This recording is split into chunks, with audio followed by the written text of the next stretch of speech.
All right, grinders, we are in here. We are ready to go. New mic, new soundboard, and we're on our way to 3,000 grinders. So let's do it, baby.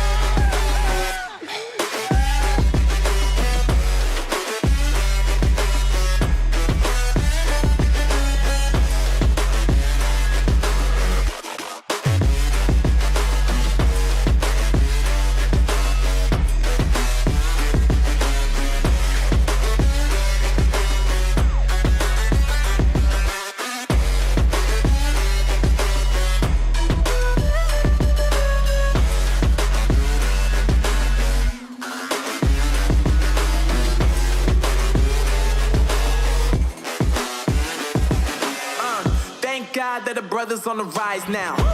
Endless celebrations all in my house. Levitating now, I'm super duper fly now. London boy, but they see where I reside now. Put the time in while you always yelling time out. And for quit it, cause I know I'm coming with it. You were sitting, you were wishing I was handling my business. Now I got the ball like Harry Potter playing Quidditch. And my business is humongous, you would think that heaven's in it. Damn man, I'm all that, yeah, I'm all that. Working for that whip, yeah, that what you call that. I'ma blow up in the summer, have him yelling fall back. And I've always been ahead like an effing ball cap. Man, I came in the game like, whoa. Got a couple chains on me cause I like gold. They told me I'm the best and I told them I know. Cause when I'm in your town, every ticket I sold. Yeah, they saying I'm the man. Facts, bro. Facts, lot of haters. Tell me where they at though. I'm the new pop, all I do is rap though. Want me on your song, throw a couple stacks, yo. Woo. Everybody wanna do the same thing, yo. That's why we ain't on the same page. Do my own thing and I maintain. Flow like water, so I'm going mainstream. I'm going mainstream. Flow like water, so I'm going mainstream.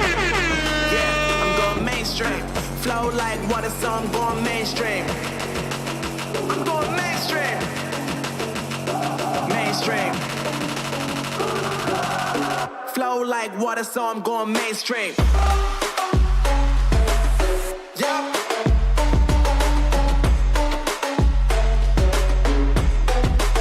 I'm going mainstream. Damn. Flow like water, so I'm going mainstream. Woo.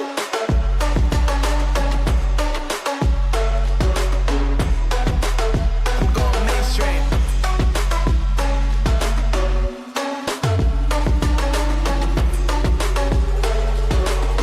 Flow like water, so I'm going mainstream.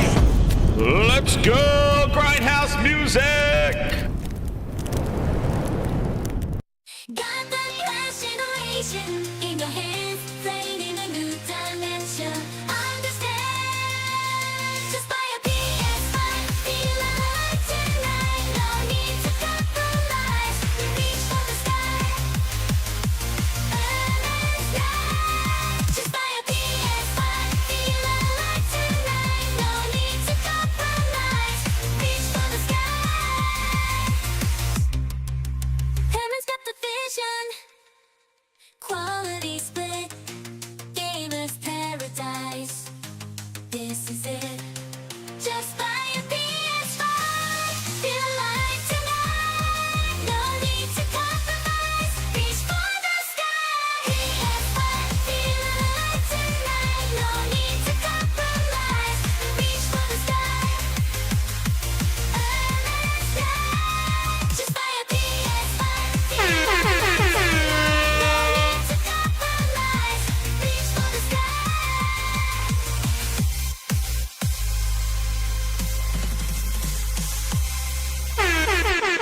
Let's go!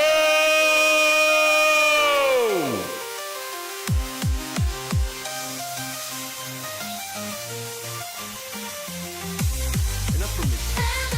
We're gonna have the game start talking. Level up the game, PlayStation's calling, nothing's the same. Just buy a PS5, feel alive tonight.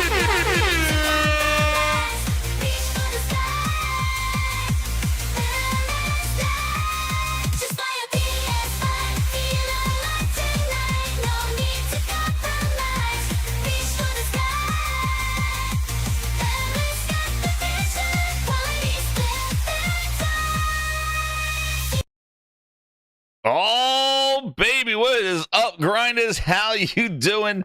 Mic check 1 2. Yo, the first show with the new setup. Yo. Hope everybody is having a grand old time. Hope you can hear me. But yeah, I've been messing around with the sound, setting everything up. It's been some time setting things up, but hopefully I'm coming through loud and clear and you could hear me. And we got some topics tonight. But shout out to the grinders coming on in here, man. You get me all hyped up. I see everybody in the chat. Man, it's all jamming some music, baby. Let's go. Yo, shout out to Mark Carter. Welcome to being a VIP grinder. Shout out to you, man. Thank you again. Being a VIP. Awesome. Get on that list. Get all the good stuff coming your way. Use the new emoji, by the way. And Ron M with his 10 gifted gaming grinders.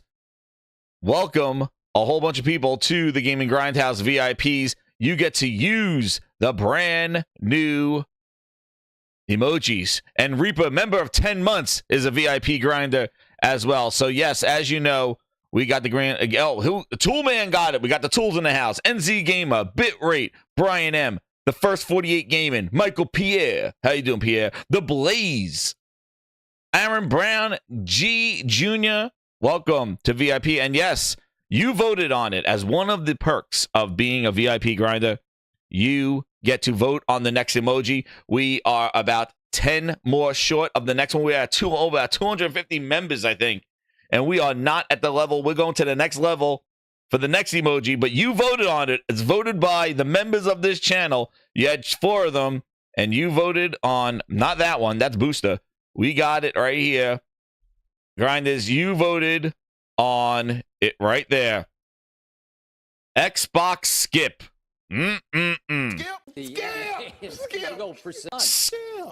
Skip. Yeah. But skip. Where you go? Skip. We skip. Simple as that. Skip. Yes, you voted on it. We got Sharp doing skip. Xbox skip. So, yep, that's what you voted on. PC Hawk, welcome. We don't have an emoji of a PC Hawk. We'll just give him the booster. PC Meta Hawk. There you go. Welcome. Coming on in right on time. But yes, as voted on by the VIP and Ultimate Grinders. There it is. Twisted Sin, how you doing, man? Skip. We go skip. That's right. We're doing skip. Xbox Series skip. There you go. The Blaze flexing right there with his membership. Awesome. Yes, there were 4 to choose from. You chose that one. And the other one that came in second place was no console, yes problem.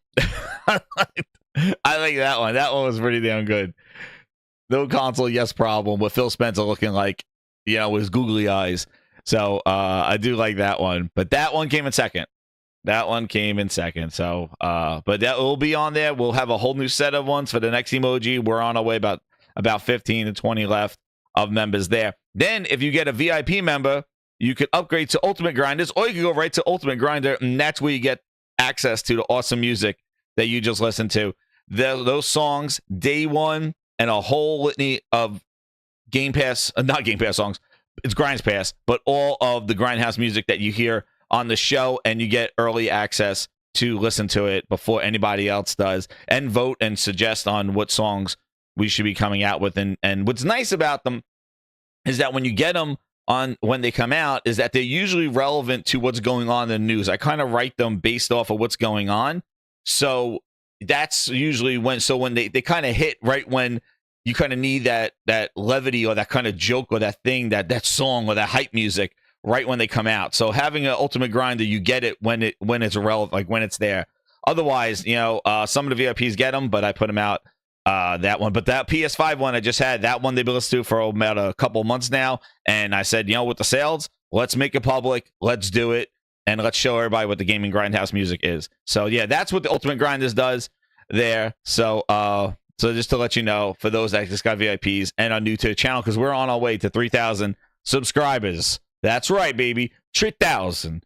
We are just about 110, 115 short of that. So if you're new here, subscribe, because we are going to the next level, 3,000. I got the new mic. I got this thing. We're going to have some fun, because I always want to just do such awesome things here. Like, we got the music. We got the soundboard.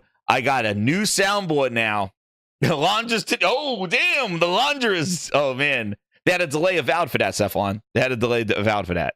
They had to fix that though, the thing there.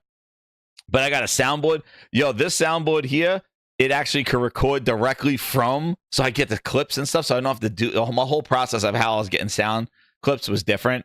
So now I could get them like on the fly, which is awesome. And I got a new one. I got one right here that we're gonna use when we talk about Call of Duty.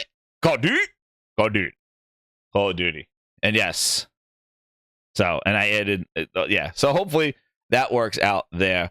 But let's go, man. But that's what I do. It's more of entertainment, fun, grinding gears, and we're gonna rock. So we're on our way to 3,000. 3,000, baby. So yeah, so coming to the topics. As you can see, we got some hot topics, the first few, and then we got the meat and potatoes. So definitely share it out there. Let the grindhouse, let them know that the grindhouse is open. The gates have opened to the gaming grindhouse. Over 140 in here already. Hit that like button because Matt Booty's here. Great ass. And we're ready to rock. So speaking about broken stuff, why not? One of the things that I had is one of my the tools are here too. That's right, Outside Gaming Night. And shout out to everybody coming on in here. Neil, Cephalon, Toolman, Ben, Captain Ply, Mr. Tennis, Big Razzo, LM, VIP Grinder over there, 16-bit Kev, what's up, man? RPG Gaming, how you doing? Well, oh man, he said the shit emojis for PC Hawk. Oh man, Great ass. got him. Mark Carter, skit. That's right. How you doing, man? Marty McFly's in the house. Back to the Future, Marty. You know your job here, man. Your job is to tell us how many years does Xbox still have. That's Marty McFly's job. He comes back from the future and tells us, "Hey, it's done. It's done." Phil Ness is on the corner collecting pennies. That's what's going on over there. Fred Vance, what's up? Yeah, boy. Cosmic Hero, SSJ, how you doing, Ben? Yo, Outside Gaming Night, Lucci Sky, hit that like button. That's right. Twisted Sin, how you doing, man? Oh, my mess. Oh, geez, yo, that messed up mic, man. I did listen to that shit. That was wild. Yeah, last week, man, I don't know what the hell happened. My soundboard, my microphone got possessed. 3 years max. Oh, shit, Mr. Tennis, he's going to the future. 3 years, yo, it was going through different pitches and all that other stuff. I cannot control it. It was like possessed, dude. I need to throw holy water on the thing. I don't know what the hell is going on with that microphone, but it was like, it just took a mind of its own. And it was going from high pitches to low pitches, and it was a mess. Also, hitting the mic gave you all that static. Guess what? I'm moving my mic right now, and there's no more static because I fixed it. I got a whole new setup, so we are good. And hopefully, this mic is as crispy as can be because I was adjusting the sounds. So hopefully, it sounds good coming across right there. But yeah, it was crazy. It was pretty damn funny. I had no control over it, dude. It was insane.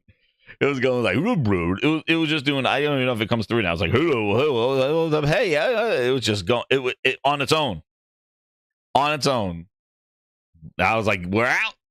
And I had to order a new one. I got the microphone the next day, but then I didn't get the soundboard, so I didn't know what the issue was.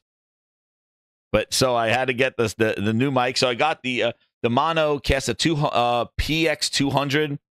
It's like a USB end. Thank you. It sounds good. Great. Thank you, Mr. Tennis.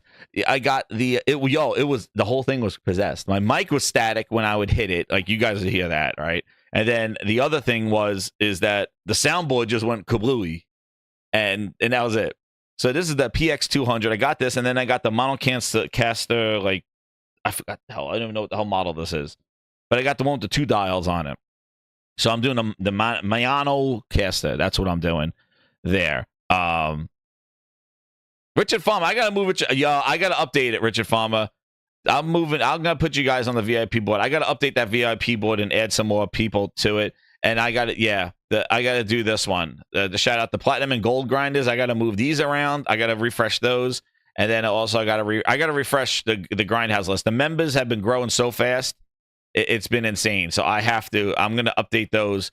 Definitely make that a point. To update everything. Everybody, the support's been incredible. So I just have to and I'm gonna be updating that. So I gotta definitely go through that and update it. It's like a job. I gotta go through Excel and stuff like that because I set up my own process on how to do it.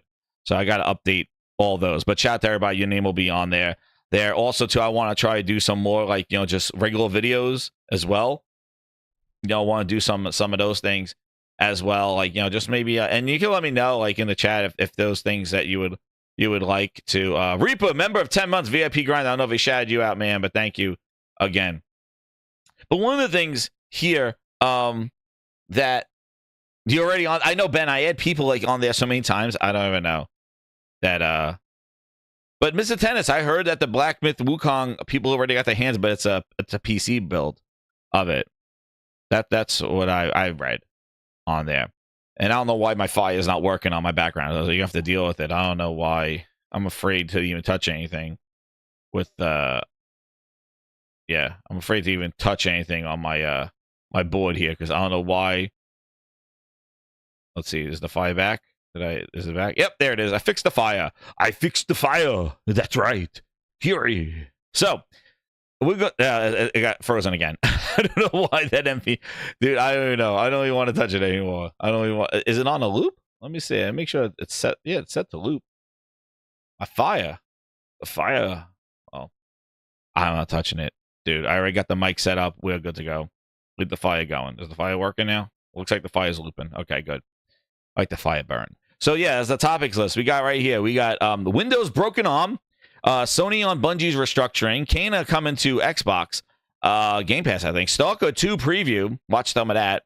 PS5 hit 61 and a quarter million. No, I got Jesus. Who did that typo? There we go. I fixed it. Consoles are dead, though, by the way. Oh, yeah, I might tap into some of that, T. Harris. I typically don't, but some of these clips, some of these things that people have put on the internet, we're going to cover that, and it's probably going to go around that Call of Duty Game Pass Avowed delay. But, yeah, there's been some, like, I don't know, man. It is, that I just do, like, what I feel, how I feel. I go based on what I see. I'm not here to spread any fake rumors. I could give you my thoughts on what I think is going to happen, and sometimes it does happen. But the thing is that, like, some of the stuff, I don't know what, especially coming out of the Xbox group, man, I don't even know what they're doing. Like, it's all from this, I heard, what I'm hearing is they got this inside stuff, and they're trying to use that as leverage for legitimacy or just trying to be what they heard or spread some rumors. And I said about the cycle, right?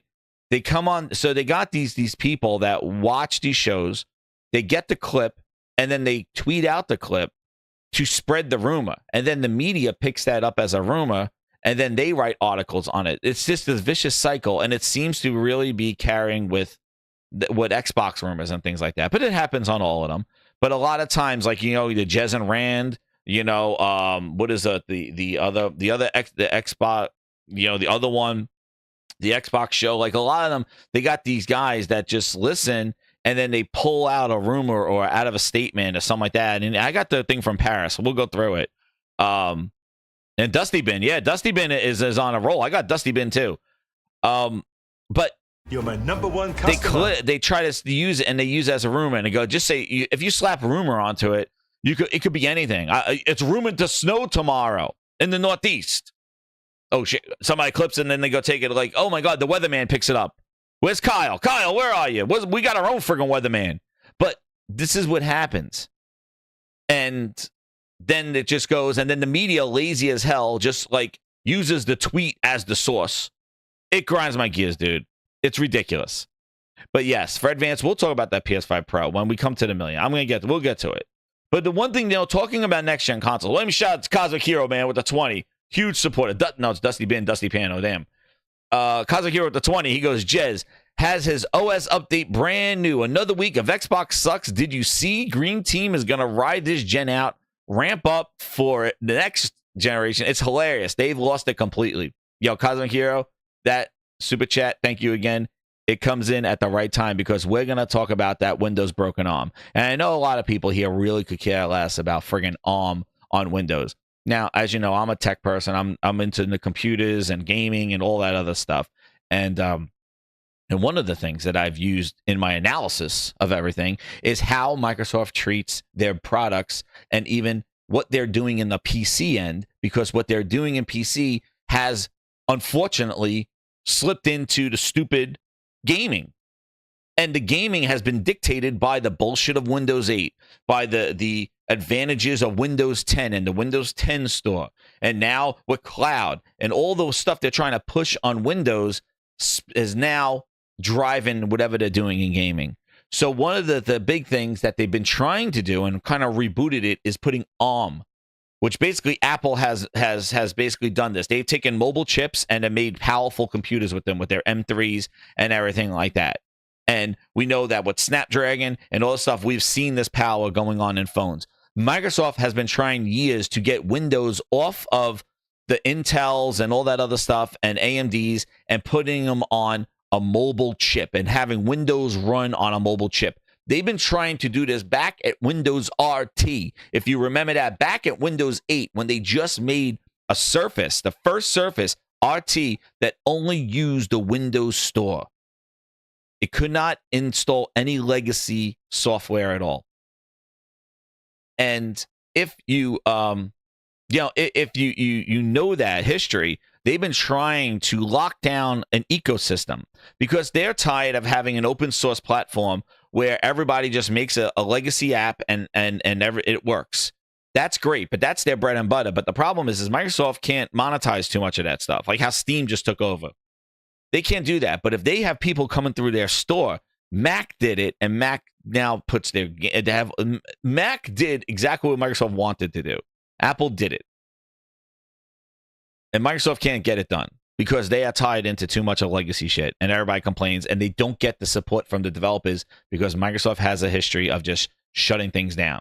And just like UWP, that was supposed to be UWP, this universal platform where you build an app, it works on Xbox, it works on Windows, and does it. Now ARM. And the reason why I was talking about ARM was that I think that the next Windows gaming device, the next Xbox, is going to be built off of Windows on ARM because that's where they want to go. This portable. That's why they were saying Steam on an Xbox.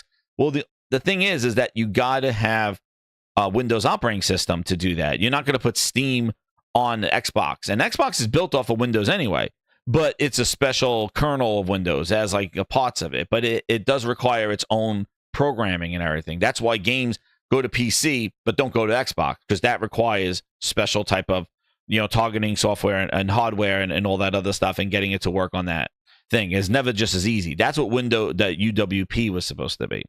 Well, if you notice, about a month ago, they tried to talk about ARM, and everybody's like, "Oh, all these apps, everything's running. ARM is great." And you see the Zach Bowdens, Windows Phone Centrals, The Verge, Tom Warren, everybody all hyping up Windows on ARM because they knew this was such a push for Microsoft. Like, oh, Windows on ARM. Well, the hype has died down. The honeymoon is over. They've come home and realized that they live in a shack. Because according to those that have been using it, and it's the same MO. The same MO, everybody. Same shit. The app support is not there for Windows on ARM. The porting over, gaming, not ready for prime time.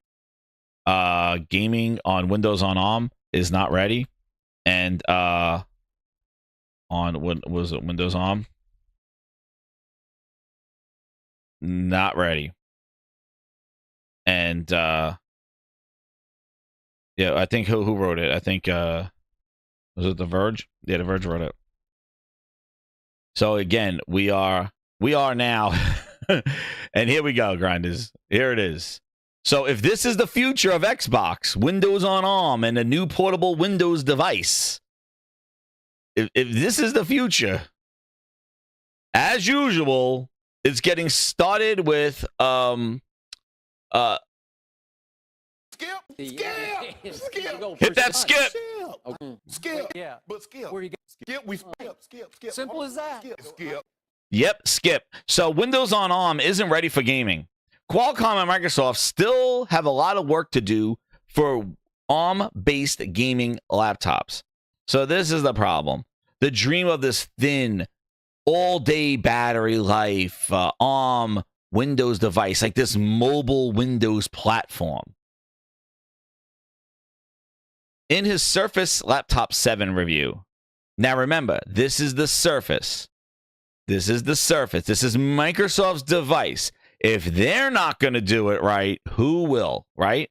This is their hardware, their operating system. This should be the platform to exemplify the potential of Windows on ARM and the capabilities. Well, he couldn't get Shadow of the Tomb Raider to stop crashing until he put it in full screen exclusive mode and lowered the settings. Ran into plenty of problems getting other games even to launch. Fall Guys shows unsupported error. These ARM laptops are not no $300 laptops. These ARM laptops are $1,000, $1,200.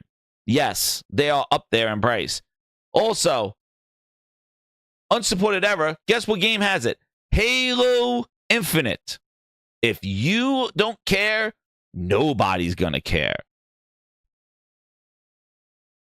So, it's not ready. They got a lot of work to do. So if Satya believes like, oh, we're going to have a portable Windows on ARM device and it's going to be great, here you go. And right, the Steam Deck has done it better. And this is what I mean. The Asus ROG Ally, the Legion Go, they all doing mobile gaming better. If Microsoft and Windows is the Achilles heel of all those friggin' devices, except for Steam, which is more of console than anything because of Linux and it doesn't have the fluff on it. But Windows is the problem on all those mobile devices. And here you go. So if this is Microsoft's future, gaming is not ready for it. So I hope now my prediction is incorrect in the sense that they're not using ARM for their next portable Xbox. Hopefully it's some sort of Xbox thing, because my prediction was that what Sarah Bond is working on, this forward compatibility, is getting all the legacy Xbox games, everything that's on an Xbox, to work on a Windows machine. That is where I predicted that's what forward compatibility is that that's going to happen. Oh my goodness. Grinders. True Virgil, member for 15 months, a true dedicated VIP grinder, says, using his super chat flexing, it has been almost a year now since the last Sony first-party release, and yet Bootleg is still talking on Xbox. Talk about PlayStation not delivering. Oh, my goodness. Well, thank you, True Virgil, for your 15 months of supporting. And can you goggle my balls? Goggle my balls in your jaw. This is the remix. This is the remix. thank you again, True Virgil. I appreciate it. True Virgil has a different calendar than everybody else. I don't know what he's talking about. True Virgil, you still playing... how's that Hellblade 2 going? Well, never mind. You're still playing Redfall. The studio's gone, True Virgil. Did you get your refund? I told you had homework to do. You had to find out if you're going to get a refund for No Vampire DLC. They're still stuck behind the bench. But thank you, True Virgil, for being a member of 15 months. I don't know how it's done, but it's done. Here it comes.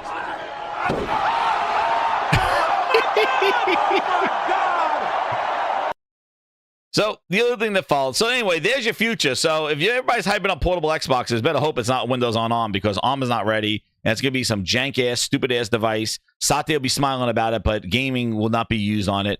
And it doesn't have the support. And that's the problem. They don't have the support for Windows on ARM. They're using an emulator to emulate these games, which that's where this stuff's not working.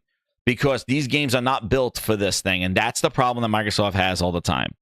They have to get off the legacy stuff. And if the developer's like, hey, it's there already, it's playing on billions of Windows devices, why do I need to change it and put it on ARM?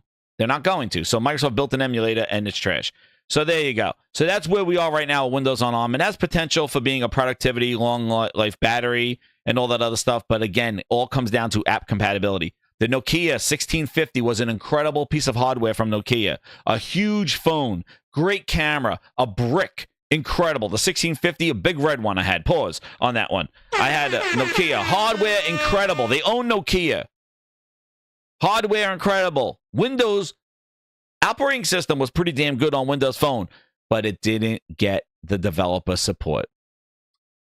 Is there a motif here somewhere? Developer support. Xbox. Oh, shit. Wow. Skip. Yeah. But skip. Where you go? Skip. We skip. Simple as that. Skip. Isn't there a motif? Like, it seems that they want to do all this stuff, but the problem they always have is getting the buy-in from developers. That's always been the problem. But I'm going to tell you one thing. One guy that's cracking skulls is Hiroki Totoki. Hiroki Totoki had something to say about the Bungie shakeup going on there. Here you go, True Virgil. Here's your PlayStation news. Hiroki Totoki, a Totoki-ness, came out and said, quote, about the Bungie restructuring. At this moment, Bungie restructuring has already been announced. The purpose of this is cost and portfolio optimization. Those are the purposes. Simultaneously, we will have enhanced efficiency of the business. So back office functions should be integrated with the PlayStation Studios at SIE. So Bungie itself is as considered Destiny 2 in a new live service marathon title. The headcounts, developers, that's what we call them, and the resources will be concentrated there. So high quality and great gaming experiences should be developed. So we would like to concentrate resources there. Other types of development, PlayStation Studios Group. So there will be some reallocation of resources. So in any case, the organizational structure will be changed. So we would like to optimize the overall Bungie studio structure.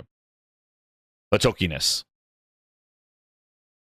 The back end. He gave them the back end and the back ass slap. What are you, the ballet teacher or what? Yeah, I'm dancing, yeah. Also some karate. Karate, yeah? Yeah, can you show me one of your special kicks? You want to see one of my kicks? Yeah. Come on. Yeah? Oh, shit! Yo! He went in there and showed him one of his kicks. They called him a ballet dancer. He went in there and said, "Here, my kicks." Holy damn, he gave him a whoop ass. So he just basically gave a spinning back kick to Bungie and their bullshit. And what's crazy is I have the so I don't know if I get the story of this whole thing, because Totoki-ness actually, he alluded to this already. Dude, he went in there spinning back kicks. So he alluded to this earlier in the year. Oh, you know what? I'm sorry. I did. Just to jump right back to this ARM, I had this tweet from one of these developers about Windows on ARM. I wanted to share it. So just to jump back just a tad, he wrote Windows on. Yeah, I had this. I was going back and checking this out. Then we'll get right back to Bungie. He said Windows on ARM is also not appealing for the Windows developer community. We still haven't got enough reasons to actually care about ARM on our development process. There you go. There's a Windows developer for you. He says, keep your shit. That's what he just said. So I just wanted to share that. That's how the developers are treating Microsoft. So tell me about that developer buy-in again. Another Xbox skip. Yo, we're going to be flexing that Xbox skip all night long, because that's what everybody's been doing. Skip. Everybody's skipping everything. Everything Windows. Skip it all. But anyway, back to Totoki-ness. Totoki-ness comes in here, and, he alluded to it right here. Was this the part? Wait, he alluded earlier that they had about their portfolio, right? About the streamlining and making sure that these studios are making money. He actually said that even not earlier this year, when Jim Ryan was coming out, and Hitoki stepped in. Yeah, it was earlier this year, and he stepped in and he had a kind of heart to heart with everybody, and he sat down there and he's like, "Yo, we're gonna have to fix some of this stuff. Our budgets are too high. We need to drop them down. So there's gonna be some stuff going on." And he had his eyes on Bungie, Like, he had his friggin' eyes on Bungie-ness, going like, yo, all right, we got this here. We're not going to let them just run around with our money. You know what I mean? Like, you know, we're going to have to keep an eye on them. And they didn't hit their numbers. They didn't hit their stuff. And that's why they even tried to go into the end of last year, laying off people. So he kind of alluded that there was going to be some heads are going to roll about that stuff. And now it seems like we covered already that he basically is saying, you know, this restructure and portfolio optimization. That was one of the things that he really emphasized when he came in here. And one of the things but all people focused on was like, oh, PlayStation and PC games. Oh, he's putting everything on PC because they got to make money. No, the guy was talking also about making sure that their budgets are not super high for the games that they're selling, and restructuring and optimizing the studio structure. We do not want wasteful money spent. The budgets are so high, the games are not making up their budgets. We got to make the budget and make more. And he came in there because he's the head. He just saw the money part of it, right? And we have to enhance efficiency of the business, as what anybody said. He already alluded to this. And Bungie was not efficient. They were not efficient. So now he's like, you guys focus on Marathon and Destiny content, whatever you have for Destiny 2 and Marathon. We're taking the rest of you guys and we're going to try to make money with the rest of this crew. And we're going to have control and start taking over, basically. We're going to start, you know, we're going to get a game from you, from somebody else. We're going to create a new studio. And also, we're going to integrate more into your operations because we need to remove some of the fluff. Exactly, Josh. They don't have a selling issue. They have a budget issue. That's right.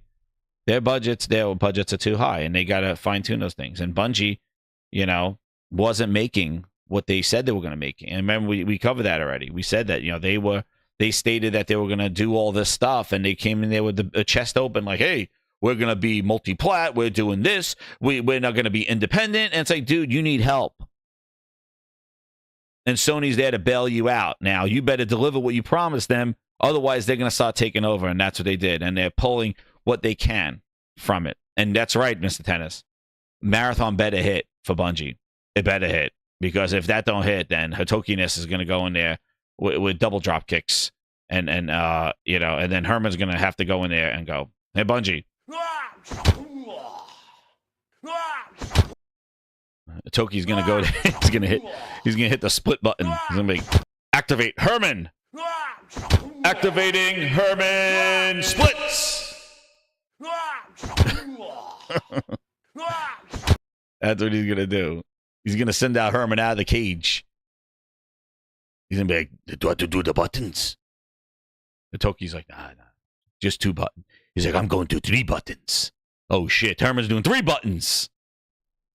And he's going to go over there at Bungie and start flipping over tables. Oh, you, the dance teacher? Let me see one of your kicks. Oh, man, I crack myself up with that shit. You see on those kicks. French or something because of your accent. What accent? Stone Cold Herman Hulst. That's right, Stone Cold Herman Hulst. And now, Grinders, we got some good news. True Virgil, pick your pants back up. We're back to good Xbox news. Look at this. Slap me on the ass and call me Susie. They are actually getting Kena. Kena Bridge of Spirits, one of my favorite games. What an awesome game. Friggin' awesome game. So if you're getting it on Xbox, it's in Game Pass. By the way, it's in Game Pass. I'm going to do my Game Pass commercial. Kena Bridge of Spirits is in Game Pass. Oh, and Psychonauts 2. Play it today. 12 minutes and 80s, and they're all on Game Pass. Somerville, a Plague Tale Requiem. What to play first and what to play last. Smash 2, Ground, Truman 2. Whoa. Cut the music. Cut the music. What? Oh, my God. We got it again. Phil the Lawnmower Man Spencer, yet again, cut the music. Quality splits on hold. Kana, what has happened? Hermit, what happened to the trees? It's not on Game Pass. It is on Game Pass. What happened to the trees? Oh, no. What happened? Where's the power of Xbox? What happened? Wait. The game is like 3 years old, 2 years old. Why are there all these? I gotta do my skit from My Cousin Vinny.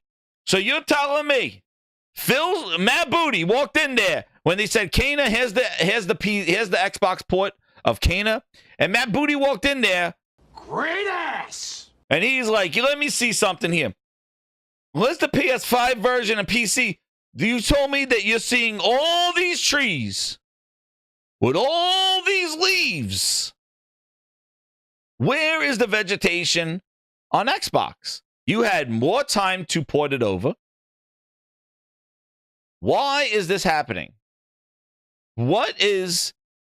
MT Framework mod says, oh shit, he did the research. What is happening here? Phil the Lawnmower Man Spencer. Why is there less vegetation going on in your Xbox version of the games? Is it for booster? What is going on? Is Matt Booty doing a scope? What happened? How is this happening? And this is not the first time. We've seen this in Ghostwire Tokyo.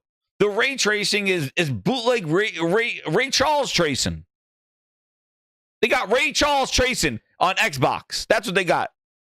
Can't see it here. Can't see Ray Charles tracing. Ghostwire Tokyo, you own the friggin' studio that has worse ray tracing in the Xbox release a year later than the PS5 release. And now Kana, which had years to come over to Xbox. Tell me again, Digital Foundry, where is it? It's a glitch. It's a bug. It's a glitch. It's a bug. I don't know what happened. A bug. Nothing to see. Nothing to see. Nothing to see here, please. Dreamwalker comes in here. Not any we even number get one customer. the reverse happening with Hi-Fi Rush, where it had better texture filtering, high resolution shadows, even at max PC settings. Remember this? Remember these? The shadows. So it doesn't matter if it's forward or backward. If they're port forwarding, if it came out on Xbox and then goes to PlayStation, or if it's on PlayStation and then goes to Xbox, it doesn't matter. The Xbox version is the booster version of all this stuff. The only thing that I could think of is just... The Mad Beauty Blues, coffee has gone cold, and you made Xbox lose their way with Halo. Stinky tears and spreading blood, trash finger strikes again.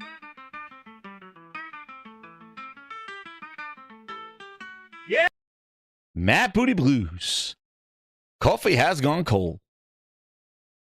I don't get it. Is it really S? Is it really the S? I'm sure Digital Foundry is dumbfounded. I am sure they're dumbfounded, bamboozled. I'm sure they are. It's a glitch. It's a bug. We're fixing it later. We told them what's going on. They said that wasn't the final build.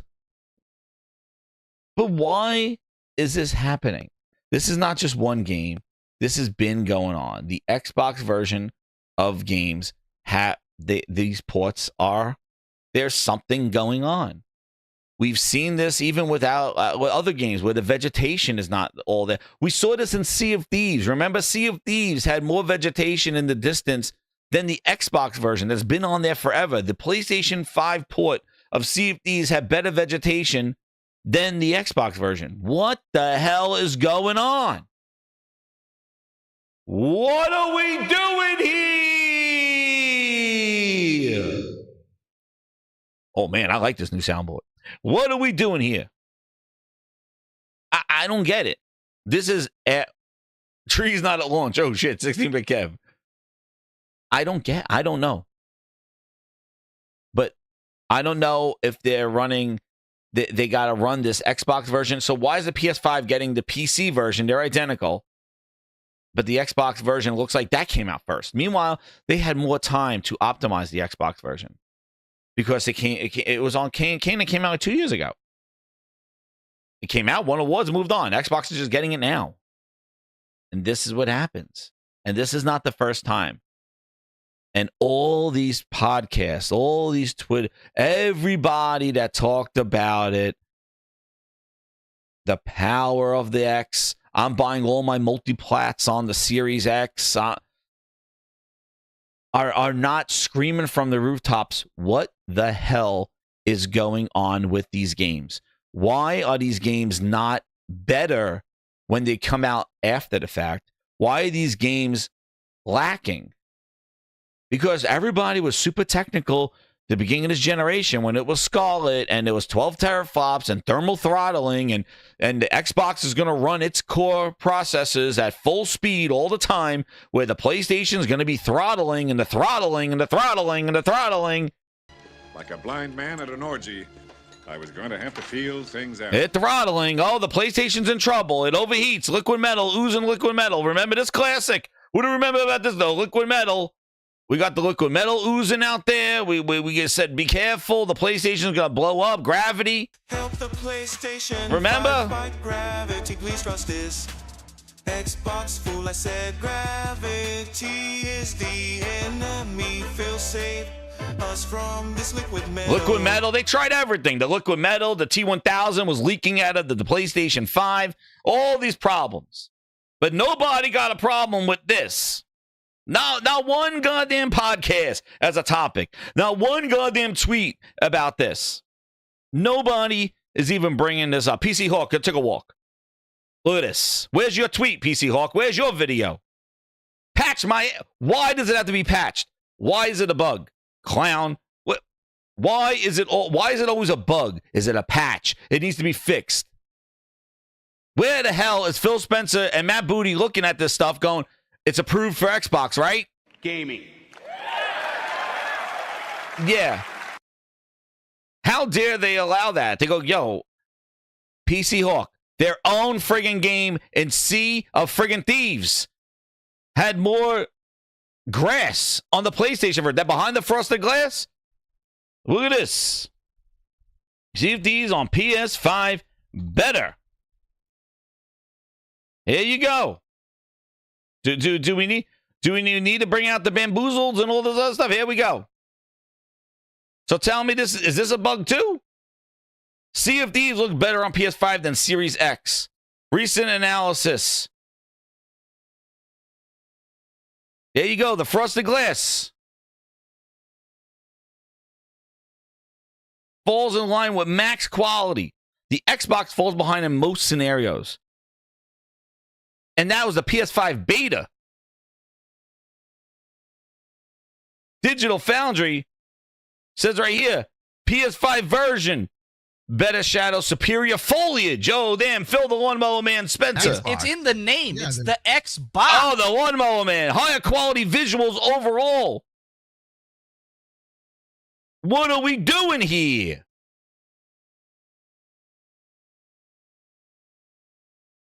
Ghostwire Tokyo came out after the PS5 version, and the Xbox had less ray tracing. They called it Ray Charles tracing. But it's a bug. Glitch. It's still a bug and a glitch they never fixed. They never fixed it. A bug and a glitch. Why? Why is it always we got to fix this stuff? The tools. Why? Where's the quality control? If it is a bug, how the hell does it get through? Who's checking this stuff? That's the problem. Why is it always this? This is not good PR. This is not good news. This is what happens. That's why, because they become a joke. That's why they don't have trust. It's always a bug. It's always a glitch. It's always like a weird hitch. Why? That's what I ask. Why all the time we get this? For the most powerful console, why? I could see S having this, but why is the Xbox Series X having that issue? Is it because it has to work off of the S? I don't know. I don't know. Even you don't even have to look at the trees. You want to know what else? Look at the stick. I don't know if you can see it, but look at the clarity of the stick. Here's the S version. Here's the X version. Look, it doesn't even look as sharp as the PS5 version. Look at her weapon. It looks sharper. You could even see her outfit, the stitching on the outfit. This is the Series X on the left. This is the PS5 on the right. It's sharper, according to my screen, and it's sharpest on the PC over here. But the details are sharper. This looks like the X looks like it's running an up version of the S version. That's what it looks like. It looks like they built it for the S, and then they upscaled it or upped it for the X. And I think that's the problem. Look at her hair, right? Look at the hair as well. Look at the colors of even the coloring. It's more vivid and bright on the look at this stuff. You can see it all here. These should be at least equals, or the X being better. This is the X and the PS5. But I think that's the problem. I think that they're developing it for the S. They're trying to get it optimized for the weakest console, the weakest system, get it to run on there, and then just upscale it for the X. And I think that's what I think is happening. That's why the X seems to not get the PS5 version. Instead, the X gets the S version upscaled. That's what I think. That's where I think it is. That's what I think the problem is. And then they got to patch it later to try to match it of the PS5 quality.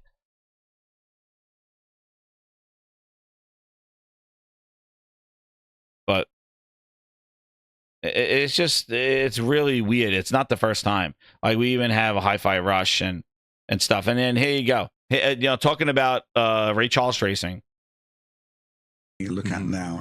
I mean, we've had also from Bethesda this week, Ghostwire Tokyo, which, Oliver, you're taking a look at now, and it's actually turning out to be quantifiably worse than the existing PlayStation 5 version, which in itself wasn't great to begin with.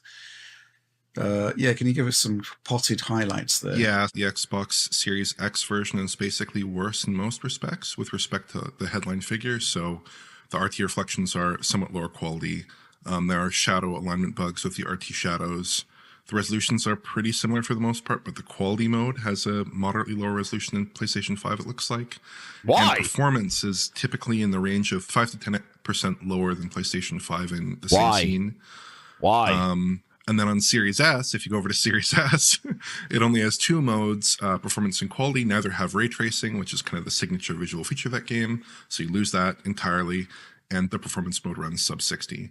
So in general, it runs worse than PlayStation 5, and Series S is sort of a bit of a mess. So it's a really weird situation. And yeah, just not really what you would expect from what is now a Microsoft first-party development studio. Why? Yeah, it sends the message to me that on the one hand, I guess it's a good thing, which is that Microsoft isn't micromanaging these studios. But on the other hand, you would expect them to be held to a higher standard as a first-party studio, and you would expect the ports to be at least on par, if not better than the PlayStation versions, especially in this case where there's like a year between them. Yeah. You know, that should have been a year of time spent making the game better. My hope, frankly, was that they would fix some of the issues from PlayStation 5 that John and Alex No, they didn't fix them either. MT framework, that's right, Mod. Like, game skipping Xbox. Like, it's MT framework issue. Why? If they listen to developers and develop this console, this is a gaming console. This thing is the best optimization for gaming. Why are there so many issues? If they listen to developers, if they did what they were supposed to do in building this machine, They learned what they learned in the 360, right? They learned what they learned in the Xbox One when they had to try to appeal to developers. The Series X, the One X was the your console. This is what you asked for, the people's console, the One X. You've been through that nightmare already of not doing what the developers need. The One X was the answer to what developers wanted, even though you didn't put VR on it. But the point is that why? This console, the series consoles, the S and the X were built for gaming.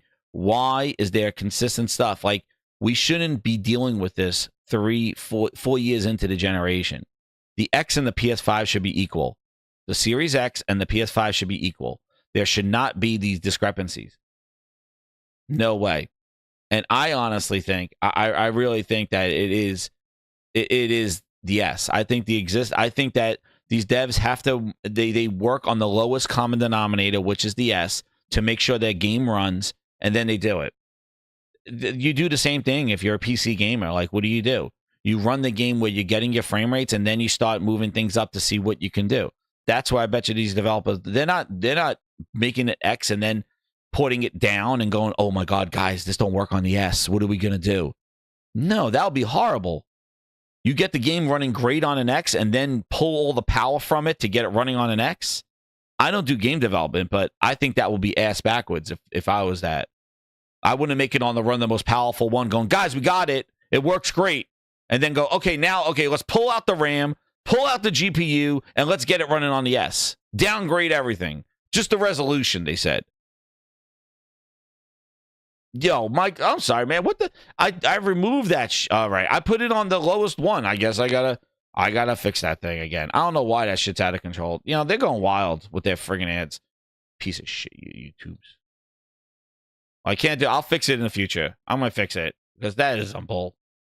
The hell they keep doing it for? Just a little bit. This is just a little. Give them an inch, they take a yard. Bullshit. But yeah, no, you're not going to go backwards. What you're going to do is you're going to make it run on the S, and then you're just going to turn it up a notch and get it on the X. The problem is that the X gets the booster version. Now, Mr. Tennis, I don't know.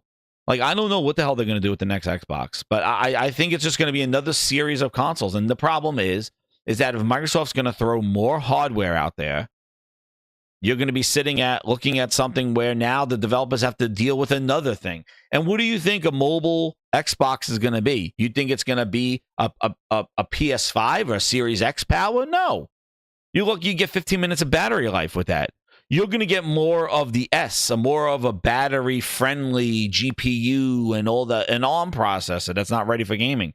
That's what you're looking for. So that's why these people hyping up a portable Xbox are grade A clowns, because all you're gonna get is weaker hardware. You're not gonna get the most powerful machine, the most incredible. You're gonna get something that just gets by.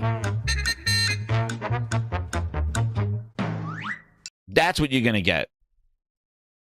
So I don't understand the people hyping up this portable Xbox, because it's going to play games natively, but even if it plays games natively, you're running a 1080p, maybe a 720p screen. You're for the mobility and battery life, you're going to be going with a mobile processor. So you're looking at somewhere maybe between an S and an X, maybe somewhere around there.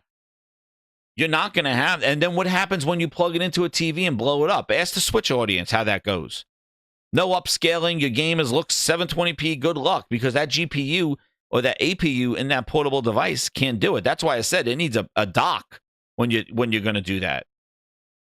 But I think the Series S has screwed Xbox this year, this generation. I think the launching the two hardwares was a mistake. I think if you look at them, they'll go, oh, well, the S is majority of their sale because they're just a cheap box. And, you know, that's probably, they knew that they went, what they went is for the chum. They went for the chumming. Yeah. No, what they're, the rumor is, Nick, from what I just saw, and that was, I didn't have it on the list here, but the rumor is that from Bootleg, it's the rumor is that the next Xbox is not going to be its own gen or its own generation. Instead, what it's going to be is going to be it's going to be attachment to the Xbox.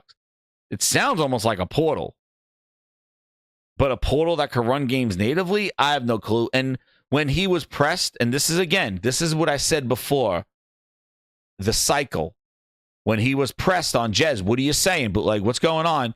I was just speculating. But they take it as rumor, like he knows what the hell's going on. My prediction sounds the most likely if they were going to do a Windows on ARM device. But he said it was just speculation from his end. But he's thinking that Xbox is. I think it's just going to be a series console. Like, that's the reason why they got the Series S, the Series X, and they'll have the Series M, and that will be their mobile. And they'll have 3 consoles. They'll have a weak console, an X strong console, and a mobile console. And I think that's their plan. That's why they went with series, because they're going to have a different series. They'll have your weak Gamepass box, we'll have the S. You'll have the X series, which is the power box, the limited edition, and then you'll have the M series, which will be their mobile kind of on the go Xbox, and that will connect with the other series consoles. Like, I think that's a Series P or some shit like that. That's what I think they're going to do. I think it's going to be a series of it's going to be another series. But he's just shooting from the hip, right, Cosmic? That's what's going on. He's just shooting from the hip, and just trying to go there. Cosmic Hero with 250 with the 5. He goes, nobody on Xbox cares about Kana. Won't do nothing, and the Game Pass guys won't get past Boss 1. Dude, Kana was so good. It was such a great game. But yeah, you're right. You're right, Cosmic Hero. They're not. They're not. They're not going to. They're not. But yeah, did anybody catch the Stalker 2 previews? I watched some of that. I never played the first Stalker, and I'm sure a lot of people hyping up Stalker 2 never played the first one either. But I watched some of the Stalker 2 highlights. Hey, it's coming out November 20th. And it looks good. It's definitely one of those open it's one of those open kind of shooter type things. And you're walking around, you're kind of stalking or hunting people down. It's good that they got a hands-on gameplay overview of it, but they and then finally get the game out. Like, it looks good. Where the hell is it? I thought I had it but I like the walkthrough. You're my #1 customer. I like what the gameplay demo. But they already did one 9 months ago. I got a Stalker 2 gameplay demo, 13 minutes. They've been demoing the game. Phil Spencer played it. He put it down in 2 minutes. Remember that clip? Did you? You want to see Phil Spencer? This is where I mean, like, you wonder why these games happen like the way they are. Do you remember Phil Spencer playing? Let me see. Do you remember Phil Spencer playing Stalker 2?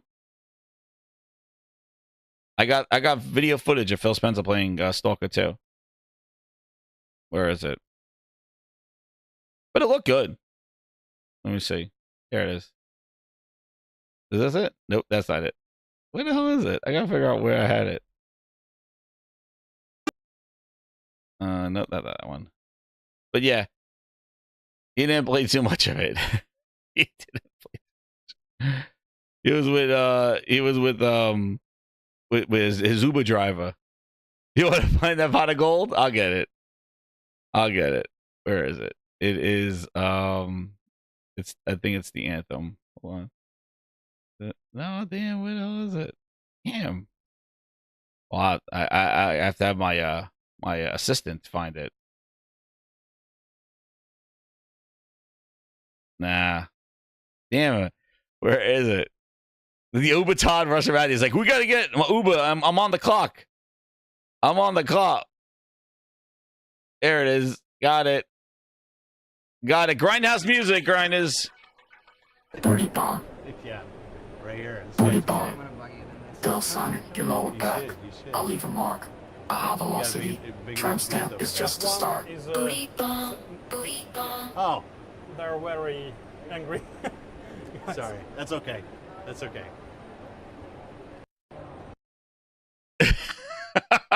Phil's done. He done. He walked away. Booty bomb.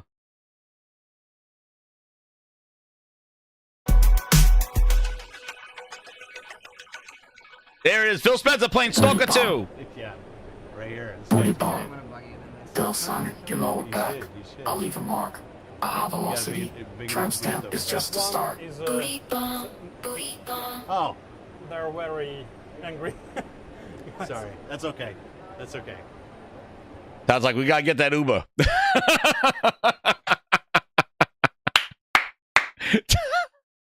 That's okay. I'm done. The way look, I hit the mic and it didn't go crazy. I'm done. I'll walk away. I'm done. That's it. Stalker 2. It looks good to me. Gaming. It looks good to me. He's shooting at the guy. Look at him. He's shooting at the guy.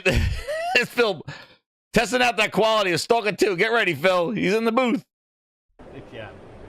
Just look at the gameplay. Don't look. Just look at Phil shooting. He doesn't aim down sights. You lower back. I'll leave a mark. A high velocity. Tramp stamp is just the start. Booty bomb, booty bomb. He's not even aiming down sights, dude. He's just holding the button. Oh. It's the most. It's like the most effortless gameplay I've ever seen. Dude, this game's coming to Gamepass. Oh, and Psychonauts 2. It's coming to Gamepass, Phil. Where's your quality check? I wouldn't have Tell Sonic you lower back. swallowed up. Have you ever been swallowed up? Have you gone through a time of swallowing where everything was overwhelming and you Tied out. It's like, we're done. That's okay. That's okay. I don't want to play it again. The way he steps back. He's like, yeah, okay. I'm done. He's like, I'm done. The way he just steps back, like just total, like, yeah, okay, I'm done. I'm done. Look at Todd Howard. He's like, Phil, the Uber's outside. We got to go. I got to drive you to your next appointment. But yeah, no, this wasn't the hands-on. He's done. Phil's done. He's done. Thanks. Quality. He's done. He checked it. He's like, yep, up. He wasn't even aiming down sights. He just hit the button. He was like, shoot. And then the guy shot him. He's like, yeah, I'm done. Phil Spencer! Phil Spencer! Phil Spencer, baby! He's a gamer. He's a gamer. One of us. One of us. One of us. One of us. One of us. Oh, they're very angry. They're very angry. He's one of us. Sorry, that's okay. That's okay.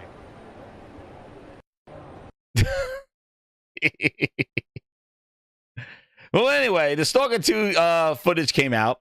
It looked pretty good. It comes out November 20th. I never really played the first one. I like some of the Metro series. I know it is akin to it, but it's definitely one of these open kind of, craft and find things and hunt down people. I'll have to see more of it. I don't know. It looks good, but it doesn't look like there's a lot of there's not crazy amount of shooting on. But again, I never played the first one, so but they've been showing it off, and I have to give them credit with that stuff. They have shown a lot of the game, and it looks good, and they've done deep dives of it. So props to them, especially with all the crap that's been going on. That they have done that. It definitely looks. This is not the walkthrough. This is basically them just kind of showing off the game.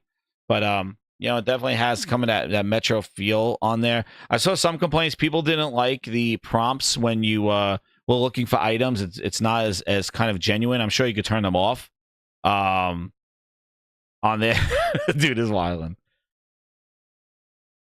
on there. So yeah. So this was the gameplay that was released today. They were kind of showing the things about it.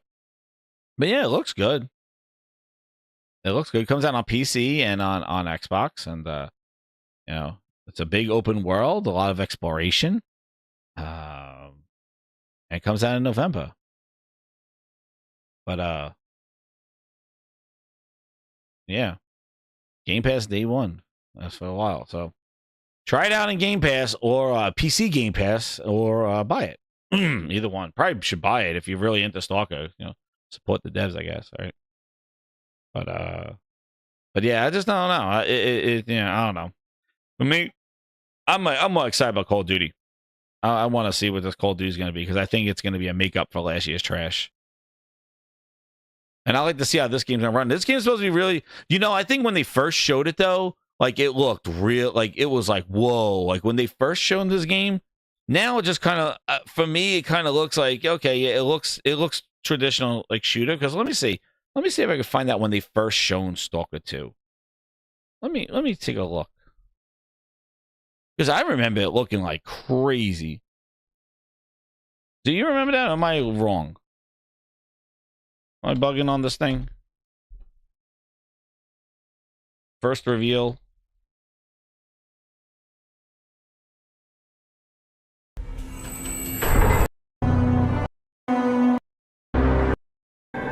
Nah, that's just a CGI thing. Yeah, 3 years ago. Let's see. Official gameplay.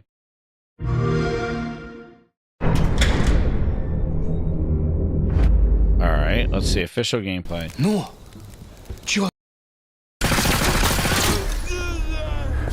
Yeah, it looks a little better. I have to say.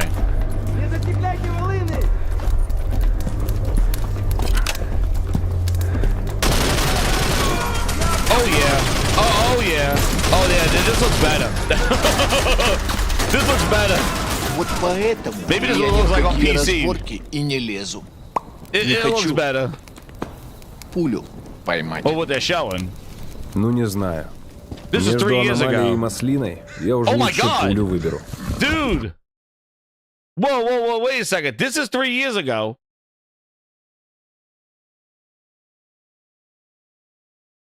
Whoa. Look at that mosh.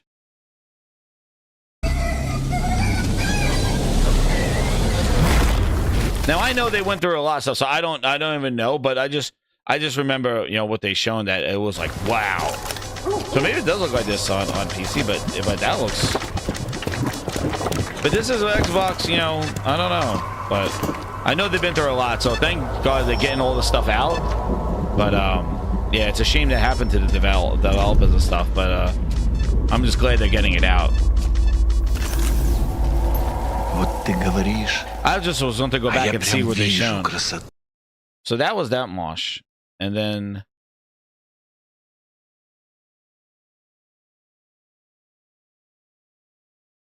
Where's the... Oh, here's the video that they just shown. Yeah. Now, is this running on an Xbox? Maybe it could be that.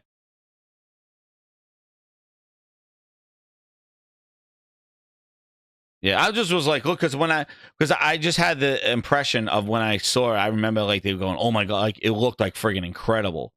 So that's why I just wanted to go back and check it. But yeah, this could be running on an X. I don't know, but I don't know. But yeah, it sucks, dude. It sucks what happened to the studio. So I'm just props for them for getting it out. Like they even had to delay it again another couple of months. But yeah, this is the gameplay. Like it looks definitely cool. They're using a controller, so maybe this is what it looks like on Xbox. Maybe that's the other ones, like if it all turned up on PC. So, but let me see. The indoor looks pretty cool. Is it the muzzle flash and stuff? That still looks good though. But it's definitely like the survival type thing. Because again, I never played the first one.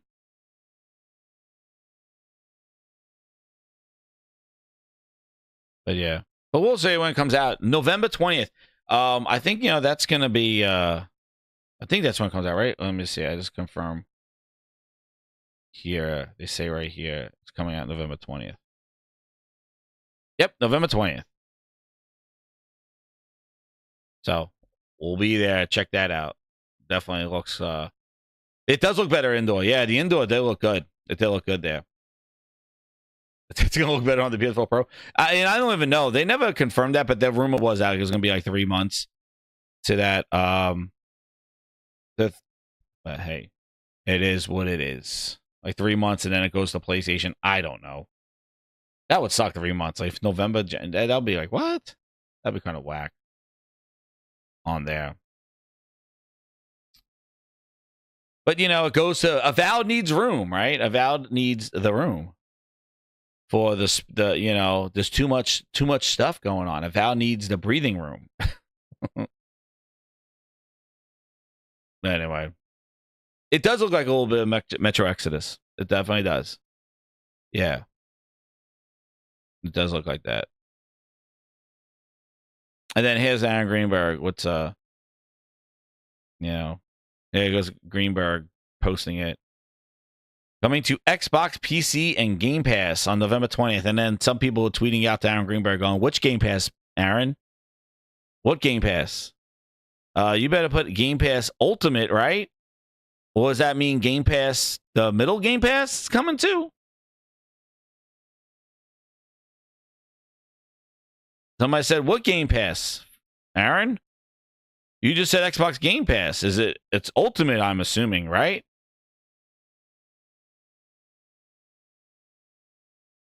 Yeah, you gotta be a little clearer on that. You can't just be like coming to Game Pass. You got 3 tiers of Game Pass right now. I don't see clarification right here. You could say that before, but now you can't. So what Game Pass is it? You got 3 tiers and only one's getting it on November 20th. Or is it one of those select games that's coming to the core? I don't know. They don't clarify that. These are the kind of things, exactly, self-inflicted wounds. These are the kind of things that they go, like, I don't know. Which Game Passes are coming to? I know it's Ultimate, but what about the other one? The middle one? Core, get it?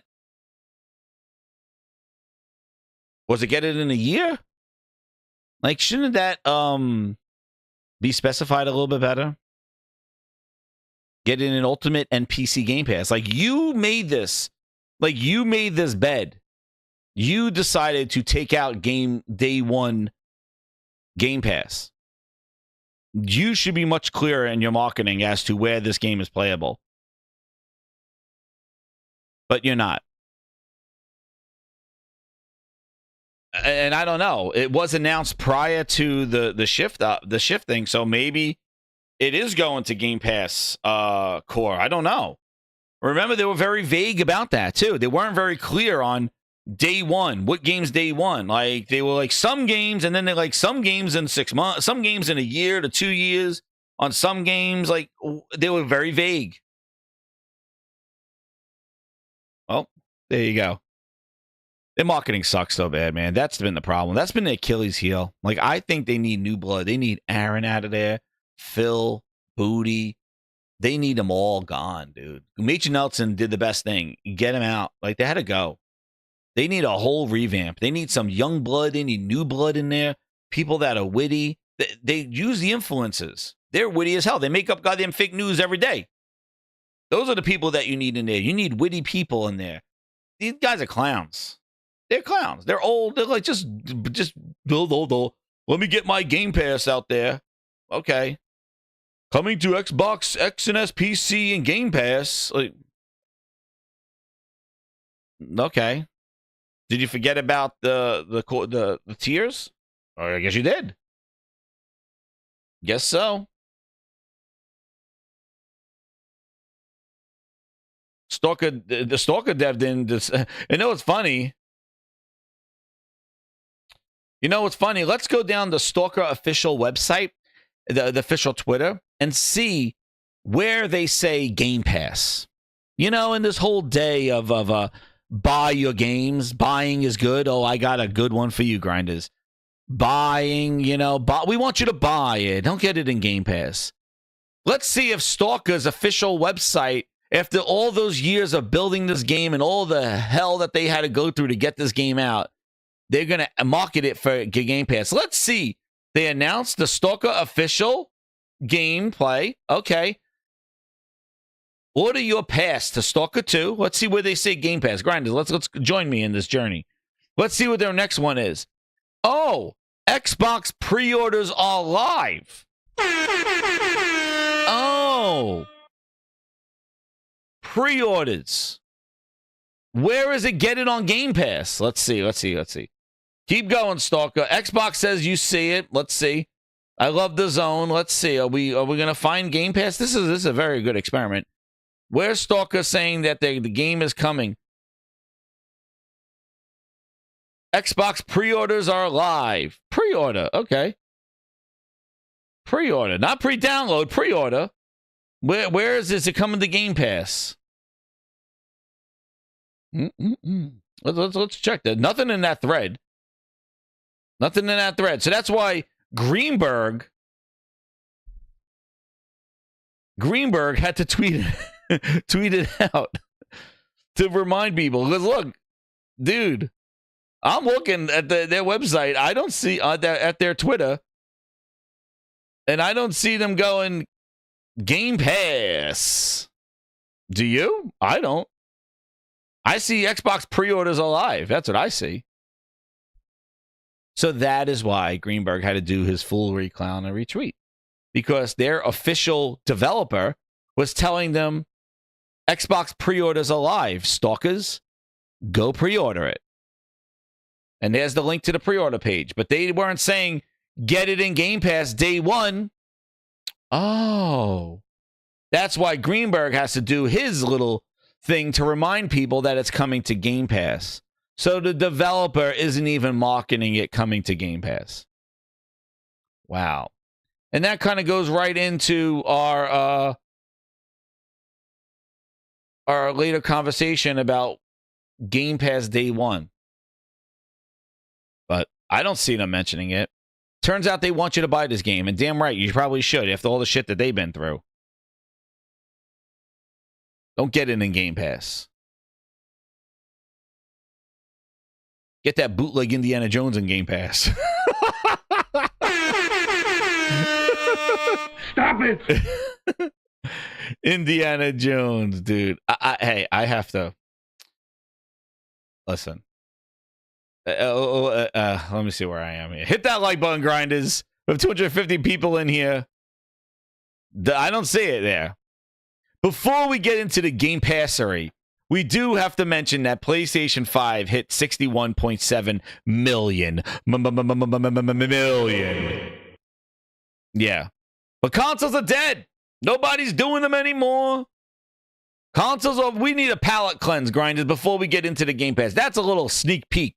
Get ready, because we're going to go hard. Those last two times, we're going to go in. And I got some clips. But we need a palate cleanse before we go down into the Xbox shithole. Oh yeah, keep Crawley, you got it. Whoa, don't worry. Don't worry, Creepy Crawley. He's listening ahead. If you're new here, says hit that subscribe button.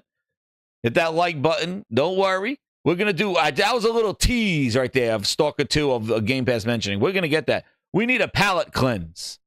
We need a palate cleanse because what I was told was the consoles are done. Nobody's making them. Everybody's leaving. Everybody's leaving the consoles. We all done. It's done. That's what I heard. I heard they are done. Nobody wants them. Nobody needs them. And this thing is at 61.7 million. All right.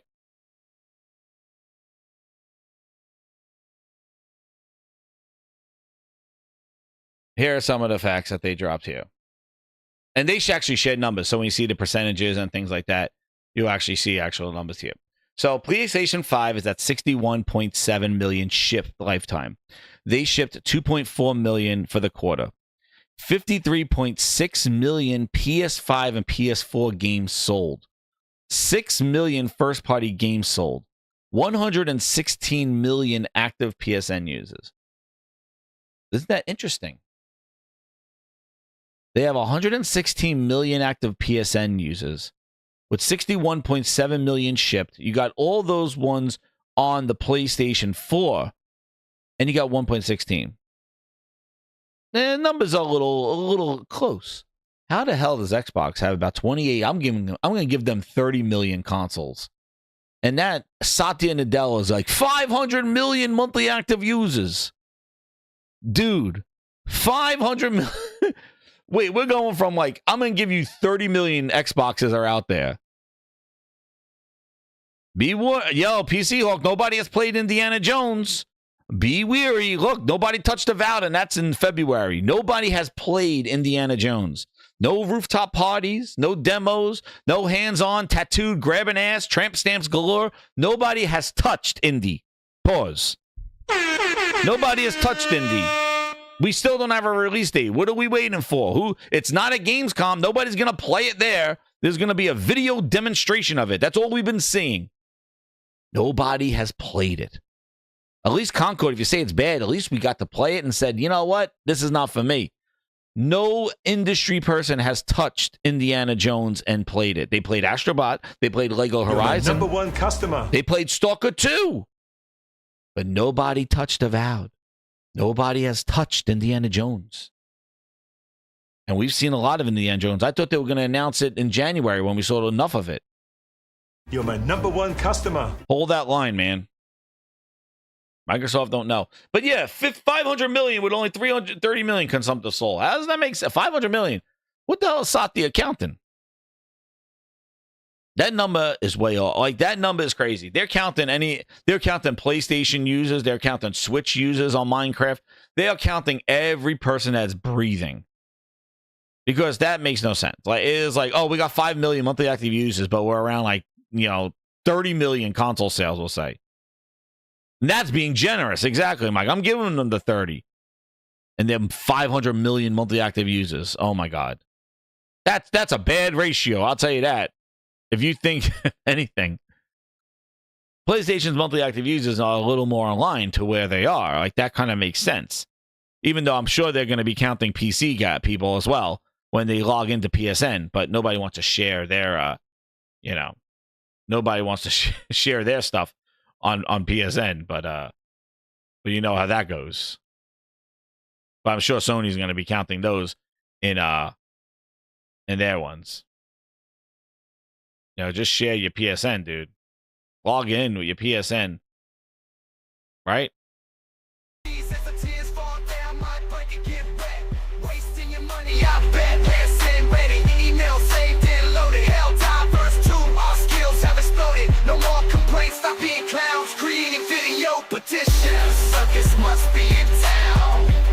Just link your PSN.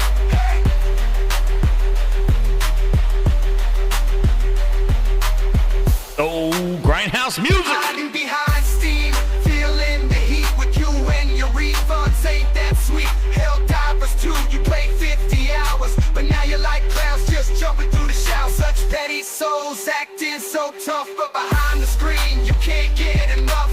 Claiming you're the best, but it's just a frown. Playing games with life, you're the laughing clown. Petty clowns hiding their fears, playing games, shedding crocodile tears, but deep inside they're just pretending. Petty clowns, the fun never ended. Wipe off the tears, stop being weak. No more keyboard crying babies. Let's speak 4090s and RGBs as the tears fall down like where you get wet. Wasting your money out there, PSN ready. Email saved and loaded. Link your PSN. Sony need to count you. Gaming Grindhouse music coming straight at you. There you go. You're my number one customer. SN Kev with the 2. He goes, but what about Rareware?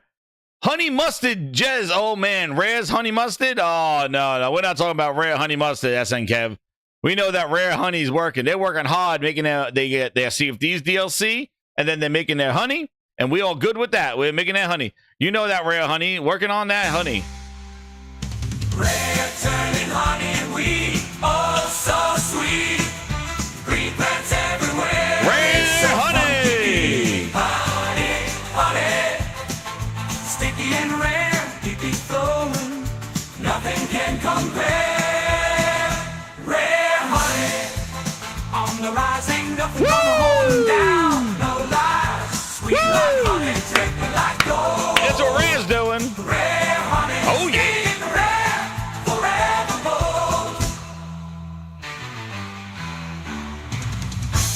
Oh, yeah. Rare honey. Get my bees out in this place. That booty walking walking in with them trashy fingers. He can touch the game, but don't let him near the honey. There ain't no toilet paper to be seen. We wipe our asses with leaves and keep our spirits sunny. In the land of gaming, he's got stank-ass fingers on the prize. But when it comes to our rare honey, he better think twice. We're keeping it raw, keeping it real, no fancy stuff. Just a touch of sweetness, never enough. Rare honey. There's your rare honey. Rare honey. Anyway. Thank you again. Guess on K. You got me into in song. You got me into song over there. I'm sorry. I saw Rare Honey and I saw the super chat for Rare Honey and I got all I had not the bees. Game Night 123 with the 10. Sony would need to sell 11.8 million PS5s in 6 months, July to December, to match what PS4 had at the end of 2017, which was 73.6 million units, which is doable since they've done it prior quarters. And then Log Hog with the 5, he goes 61.7 million without a price drop. That's one of the points I make. Thank you again. I want to talk about that. And so PlayStation and Nintendo are breaking records, but Xbox sucks, says Kazakira 270. He goes, and consoles are dying. And Sati out here helping 500 million mans. The fuck is he smoking? MAUs. Yeah, exactly. Sati just counting anybody. He's like, you. He's counting all his employees and everything. Dude. 5 hours, 6 hours of Rare Honey. That's right. Gaming Grindhouse music. 6 hours of grinding of Rare Honey. But those are great points. So one of the things I wanted to point out here was that price drop, just what Little Hog said. They've done this, and this is the thing that I think everybody is so quick. Like, they're not saying that Sony, but people, I think, need to give them more credit than what they're giving. And I think the problem, like the thing is that when you look at where they are now, relevant to what the PS4 was when you compare them, they are around neck and neck, about 1 million or so short with the quarter. But you got to remember, when the PS4 launched, or the PS4 came out, right now at this time, there was a Pro out there, and the PS4 got a price drop, just like what Log Hog said. This PS5, it actually went up in price. When they did that digital version, it went up. They went up on there. I thought they were going to keep it down. They didn't. That digital, the digital Slim actually is more money than the old Slim. They went up because they tried to compensate for the removable disk drive. So they made it where that you're paying more money for the console, because if you bought the console and the disk drive, has to be more than just buying the one with the disk drive in it. So they had to do that crap, which was bull, but they increased the price. They're going up instead of going down. Same thing with Xbox, their consoles. They're $600 friggin' glitter, strip of glitter, goddamn Series X going on over there. $600 friggin' dollars. They can't even get this shit to sell for $500 or at fire sales for $300. $475 or $450. They can't even sell those friggin' things. They're $60 because it got stripper glitter on it. Aaron Greenberg threw some glitter on this shit from his strippers. That's $600. The booster, they keep increasing the price of booster. Nobody wants booster. They increase the price to booster. Oh no, there's a black version of booster. More money. Why? Nobody wants it. Fire sale that shit. Verizon's giving it away for free with a phone. Oh, but we're increasing the price. They have not had price drops, and they're still moving consoles. And the Pro is not out yet, and that's shaking people in their boots. People are shaking in their boots.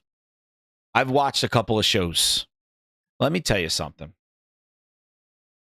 If it is going to be true, if there's going to be, in a month, some September showcase, and Sony's going to show what their first party's working on, and they're going to talk about a Pro. Listen, if that Pro is real, and I've said this from the beginning of this year, if that PlayStation 5 Pro is real, and there is no hardware from Xbox to even tease to get anybody's off the focus of the Pro, it is going to be the only thing that will kill the Pro is the scalpers and the inaccessibility. If it turns into another fiasco of people can't get it, because guess what? People are not going to go through lengths to go get the Pro unless there's something crazy out there. So Sony has to make sure that this shit's going to be in stock and it's going to be readily available for people to get, because the only thing that could hurt them is them themselves. If this PS5 Pro, if it does come out, is like a friggin' unicorn to find, then that's not going to do well for them. But the thing that can do well is if that existence of the Pro drops the price of the PS5, like $50, $100 to a new official price point, where the Pro comes in at $550 and $600, and the PS5 could sit at $450 or something like that. Or I would love the PS5 Pro to come in at $500 and do what they did with the PS4 Pro. Just do PS5 Pro $500, PS5 the Pro $500, the PS4 with the disc $400, and something like that, or $450. I don't know. I think they're gonna go higher with it. I think they're gonna go over $500 with the PS. I think there's gonna be the same design. It's gonna use the same disk drive. It's gonna be like the slim design, and I think they're gonna have one with the drive and one without the drive. But I'm gonna tell you this: if they do what I think they're gonna do, like a kind of a reboot to the PlayStation with a whole slew of games from Naughty Dog, from God of War, the new developer, like they're seeing what Blue Point's working on, Ghost of Tsushima 2, and they're hitting this thing $600. Yeah, Mr. $600. I think that's where they're gonna go with it, and it'll be great for $500. But if they're gonna show a slew of first-party games with a Pro, and that thing's ready for this fall, it's done. Like it is the death blow. Like I said, the only thing that would hurt them is if the availability and if the price kind of doesn't fluctuate that much with the regular PS5. But we'll see. We'll see. We gotta wait. Next month is supposedly when it's gonna happen, but who the hell knows with these rumors and shit? We don't know. But if it does, it's gonna be a bloodbath. And I thought Microsoft would have some project names readily available to try to pacify, because that's what they try to do. Microsoft tries to be part of the conversation, like cool dads. Like they're a cool dad. Like, yeah. Oh, yeah, I know about that. I know about the lingo and the skibbities, and I'm cool, man. I know what you're talking about. Skibbity this. No, you don't. Yeah, no, I know. This shipped up. I know. There goes that guy in the this ship. No, man, you don't know, cool dad. Hey, stop it. You don't know our talk. That's Microsoft. Like they'll be like, oh yeah, VR. We're making a system, Project Lazarus, a project this, project that. Dude, they make up these. That's why they do Project Scorpio. They did this to get ahead of the game. They did this to try to. Oh yeah, well we got a Project Scorpio. It's not ready because that's why Project Scorpio existed, because the PS4 Pro was coming out that holiday, and Microsoft got on E3 stage and said we got Project Scorpio, which is more powerful. They tried to one up on Sony, so Microsoft will come out with some Project Phil Ness bullshit. They'll call it Project Oh Shit. That's what they're going to call it, because they're going to have something. Maybe they get a name to that portable Xbox. And that's why they've been teasing it this year. Why would you tease it back in February, the stupid portable Xbox thing, if you're not planning to release it till next year? You don't even have a design. You don't even have a name. Why you keep alluding to some stupid portable Xbox? If it's not ready, don't talk about it. The reason why is because they got to stay in the stupid conversation. Because they know that Sony got hardware coming, Nintendo got a Switch coming, and Microsoft don't got shit coming. Instead, what they do is your backlog, and what they're trying to do is trying to stay as part of the conversation. Oh, we got hardware too. We got some hardware too, we got something. Is that a deal? No, I keep losing at deals, and I don't want to make a deal anymore. I am leaving, and you can't stop me. I'm packing my bags. It makes no sense, Cosmic. Cosmic Hero Super Chat about it, but they're breaking records. And what's crazy is that Sony is moving this many consoles with this basically for real rumor that a Pro is coming out since last year. Grinders, this PS5 Pro thing was rumored as last year. And you think that people wouldn't go out and go buy PS5s because, oh, a Pro's coming out. I'm not going to buy a PS5. And they're still able to move it with the PS5 Pro being a rumor since last year. You think people would slowly not buy as much. Dude, it blew up last year. And it was rumored for a Pro. Thinking coming out early this year, whatever the hell it is. But we will see. But I'm going to tell you the marketing to it. There's a reason why Sony's not showing their first party. The first party is going to look great regardless, but they're going to make sure that it's shown on a PS5 Pro, making you think, oh my God, this game looks incredible, because the first time it's shown will be on a PS5 Pro. That's the plan. That's what you do. The Pro is the worst kept secret, patient. It is. But the Pro, they'll show you the game looking incredible. It's going to look incredible on the PS5, but they're going to show it on the Pro to give you an impression that that's the power of the Pro, and that's what they're going to do. They're going to show Wolverine. They're going to show Wolverine gameplay. They're going to show, you know, Naughty Dog, all their first party, Ghost of Tsushima 2, just like they did with the PS5. They showed you Horizon Forbidden West, not running on a PS4, even though it was on a PS4. They showed it running on the PS5. Man, that PS4 version of the Horizon Forbidden West was like thrown in the gut. Nobody's allowed to talk about that or see it. They're like, oh, yeah. There was always a PS5. What's up, Lone Gamer? How you doing, man? Hit that like button, everybody.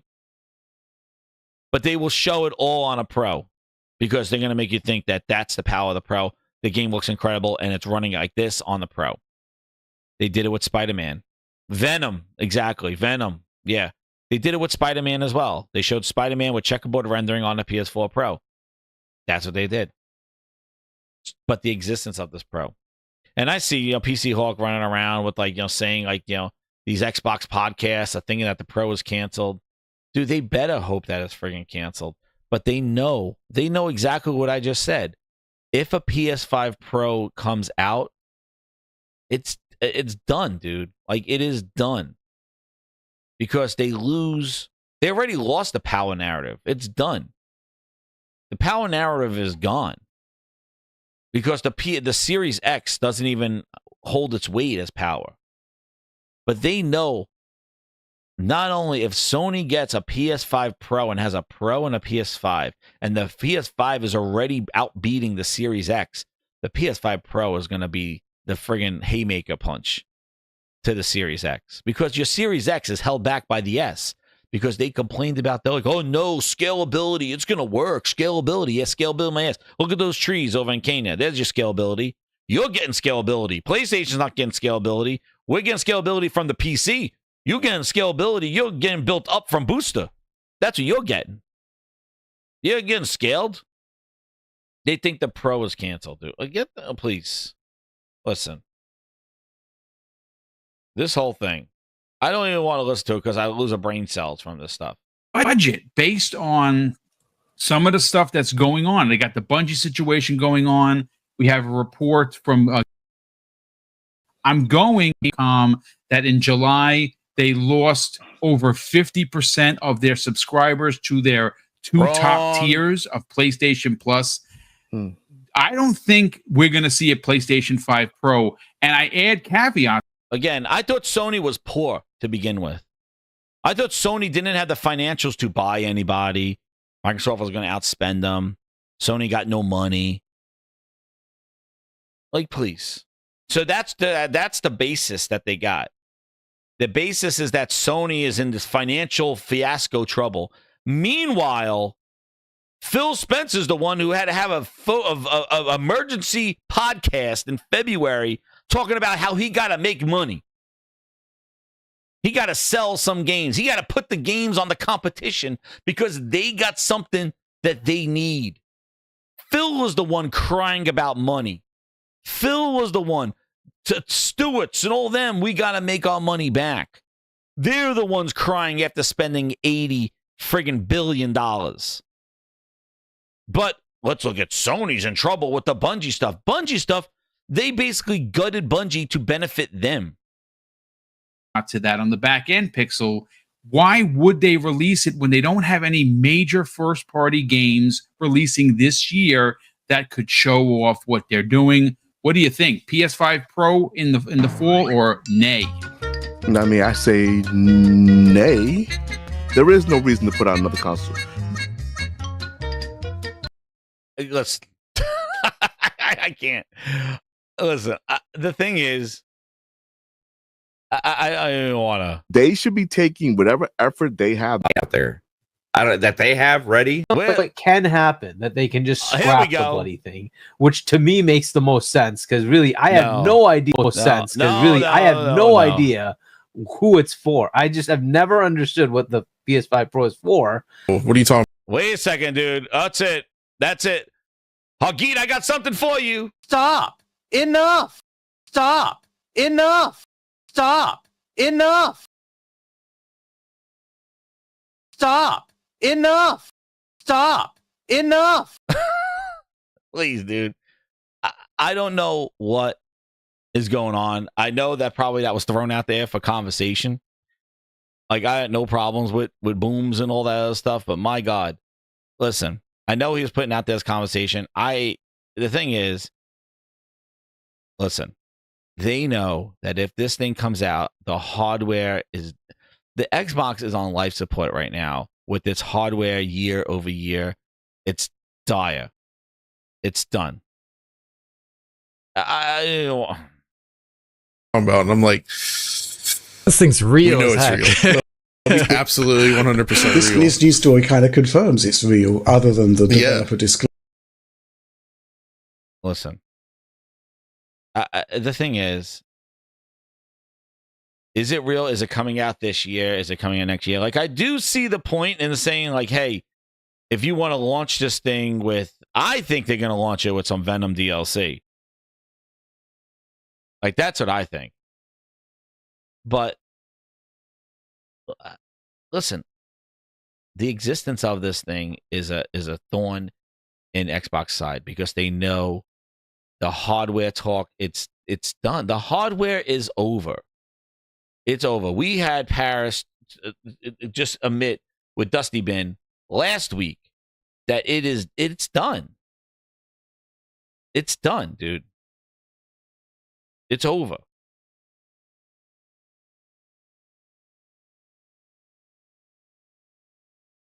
They cannot fathom having new hardware because this is the thing.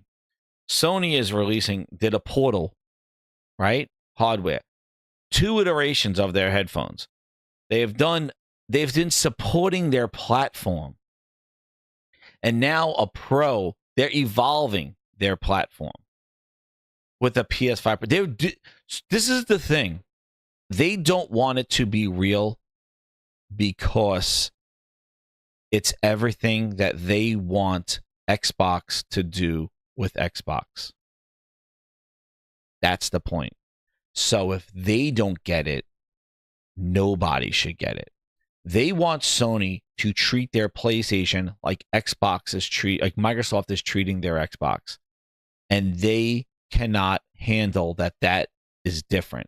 That's why they talk about the consoles are done. The consoles are dead because they want to set that precedent across the board to think that Sony and Nintendo are feeling the same way.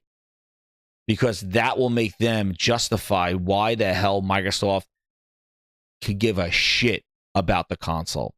And instead of questioning Microsoft like I was doing earlier, going, why are there differences? Why is technically this should not happen? Why? Instead of asking that with their, quote, connections, with their rooftop parties, with their sitting at the table, breaking breads, instead of asking, why is this happening, Jason Ronald, with your beard all over my table? They defend them and go, well, why isn't Sony and Nintendo treating their hardware the same way that Xbox is? And they can't fathom that because Sony is doing everything. Nintendo is doing everything with their Switch 2. Everything they wish Microsoft would do with Xbox. And the fact is that Microsoft slapped in the face of all of them. And they are taking it and defending and trying to fathom and justify why the hell no console, no problem exists. That's the problem. And that's why you see this stuff. And I'm gonna do this clip, dude. This clip, man, I was laughing. That's my ass off because Zorka. Now, Zorka, shout out to Zorka. He was on, on Crossfire with me, and he was kind of going off. He definitely an Xbox side, and but he was dropping some crazy shit here, dude. But whoever clipped this thing, it was freaking hilarious. But he is going wild right here at the end. I don't think the Series X and the Series S is going to reach 45 million. That's what I said. I said they're going to reach 45 million at the cap. That's the most they're going to sell. And I got killed for it. You could talk to Hargeet. You could talk to everybody in here. I said that live. I said that everywhere. And they might not even reach 35 million at this rate.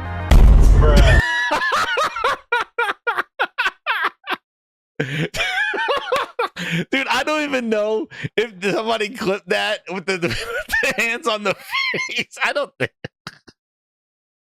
But did that really happen, man? I was cracking up when he did the doom. They played that loud boom and Colt with his hands on his head. At this rate. Dude, I was laughing so fucking hard when I saw that with the hands on the face, like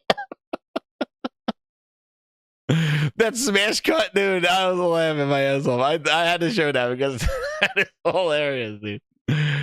But the thing is everything that has been said, the questioning about the Series S, questioning about like the scalability, and instead of just trust it, man. No, this is right. This is right. The thing is that Microsoft don't give a shit about the hardware. They don't care. And it's crazy to say that when they're trying to talk about more hardware, but they're not even supporting the hardware that's out.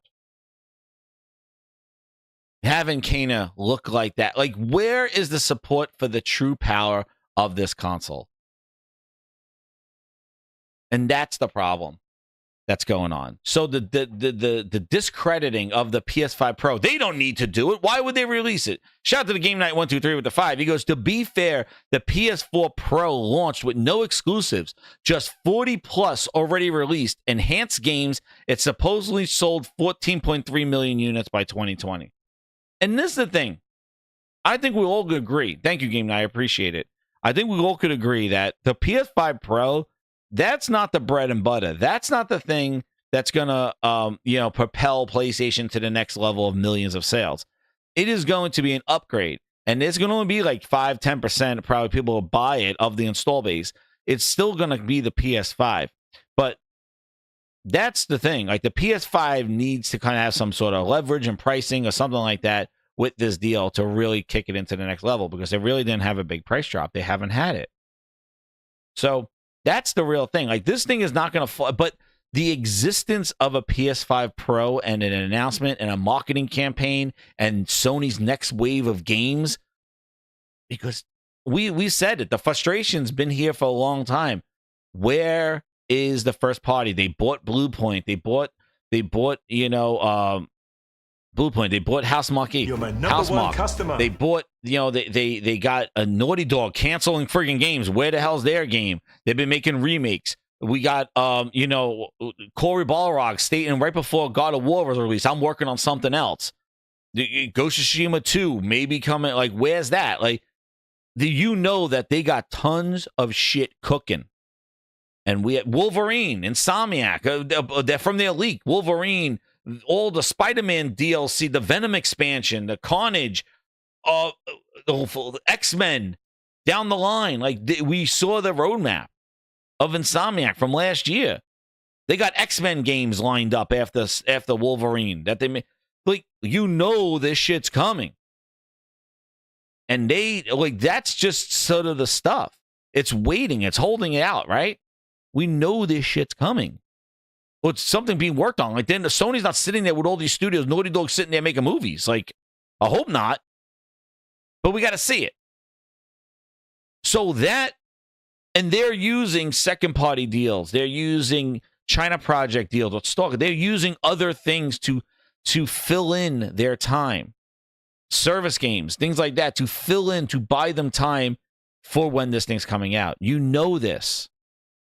There's no way that Insomniac is not making anything. Now, whether they have issues, I don't know, but I don't think so. But you know that shit's cooking. And if there is a pro in the works, I'm making sure I'm showing my menu of all I'm cooked when the restaurant's finished. When the restaurant gets its upgrades. Like if I had a restaurant and it was, wait, we're going to put new tables, a new bar, I got a new menu. Would you show the new menu before all your upgrades happen? No. I will show my menu when the bar's put in there, when I got new floors, new tables, new front end. Now I show you my menu. I'm not going to show you my menu and I still got the shit. I still got the, the old original tables and all this other stuff. No, I'm going to show you my menu when the new shit comes. And that's what I think they're doing. Now we'll see. That's my speculation. That's not a room. I don't know. But if that happens, it's going to be tough. And Xbox is going to have to try to stay relevant with their fans. They can't do it now. They're losing more and more a day. Like it's just all this hyperbole now. People just trying to create rumors and everything. And the thing is that, I said the leverage that Microsoft has now, Xbox, they're done with acquisitions. China Hero Project. That's right, Jed. Thank you, Lone Gamer. But like, you're looking at that and you're looking at all the stuff that they have and you're looking at Microsoft. What do they have? Now that the Activision deal is cleared, because that was the news. All these acquisitions carried Microsoft for these last few years in the news and all this other stuff, all them spending money, all this IP getting. And now we're seeing the repercussions. And guys, it's not good. And I know we're going to wrap up on the financials, but listen, I was thinking about this. If you hit that like button, everybody, hit that like button. God damn. I'm thinking about this. If you are sitting here and you go like, look at the financials of Microsoft year over year. Everything that they have, and I said this before, everything that they have, Bethesda, ZeniMax, Doom, Quake, Elder Scrolls, Oblivion, Obsidian, Compulsion Games, Forza, Halo, Gears, all the studios, Playground Games, Ninja Theory, Hellblade, all the IP that they have, legacy IP, everything that they have, everything besides Activision is year over year down in content and services, year over year down in just revenue in their stuff. Like there was 0% without the Activision and the content and services and the other factor. They would be 0 to maybe a 2% increase. Everything that they have, everything, $7 billion of Bethesda ZeniMax deal, everything is a 2% increase, 0 flatlined or less than. The only thing that's given them plus 40% and plus 50% is solely Activision. See you, Cosmic Hero. Thanks, man. What do you think is going, and their hardware is plummeting, minus 43%, plummeting. Where are you putting your money? Activision is Xbox. Call of Duty is Xbox. That's it. They're going to become the ABK. Call of Duty is it. Everything they have is not increasing their margins at all year over year. When you compare apple to apples, when you compare apples to Activision with and Activision without, it's all Activision. Next year, we're going to find out how much Activision really is making anything or doing anything. But what leverage do they have? Call of Duty? Call of Duty's everywhere. Let's listen to Dusty Bin. Dusty Bin, tell us what you feel. I play my Dusty Bin reacted to Boomstick. Craziness going on here in these streets. My Switch every single day of the week. Why do you think he plays his Switch every single day of the week? Do you think he's playing Doom on his Switch? Do you think, what's he playing? Do you think he's playing stuff that maybe is only available on the Switch? He actually talks about it a little bit. It's not a day that thing doesn't go on for either Animal Crossing, something first Animal Crossing only available on the Switch, something first party, or one of the like a Japanese shooter that I stuff only available on the Switch. Like, he's proving my point. Microsoft has diversified their portfolio, and it seems to me like the console is becoming less and less the focus. So anyway. So exclusives. Wow, I remember Dusty been talking about exclusives are not the thing anymore. Dude, they've gone through a roller coaster of emotions. It was exclusives are anti-consumer. Just put your games everywhere. Exclusives don't matter. Phil says exclusives are counter to what we're doing. Microsoft don't care about exclusives, about how many people are playing their game. Then it turns out nobody's playing their game, regardless of where it's available, because it's not a quality game. Now we're coming back because now the console's dying because of all this stupid spin that people were talking about. Exclusives don't matter. The $70 games are anti-consumer. All this stupid shit. And now, all self-inflicted. And now you're seeing the results that console is a dead weight. It is a black eye on their whole business. And all these people saying that Microsoft don't care about the console. Listen, grinders, here's a Grindadamus for you. As soon as they talk about new hardware, they're all going to come running right back. Sir, do we get the win this They're going to time? hype up whatever hardware Microsoft is pushing, and they're going to come right back, crawling up that ass and talking about hardware and Xbox and portables, and they're going to be there, and they're going to forget about how Microsoft just totally abandoned the hardware this generation, could care less about maximizing potentials, and made you fools buy it just to not support the shit. And when they come out with another the Series Mobile, oh, watch. Oh, my God. Oh, hardware back in business. We back. Oh, my God, please. Watch. Soon as Phil gives them a friggin' whiff, all he has to do is give them a whiff. Walk right by and go, and just give them a walk right by and go, what's that? Oh, shit. New hardware. Oh, Xbox is back. PlayStation sucks. Like, yo, right back to it. Meanwhile, they'll forget about this. Just like they talk about how bad the Xbox One generation was. When I was in the Xbox One generation on this show saying, dude, this sucks, people like, fearmonger. What are you talking about? Stop it. They'll get their shit together. They just bought studios. Be quiet.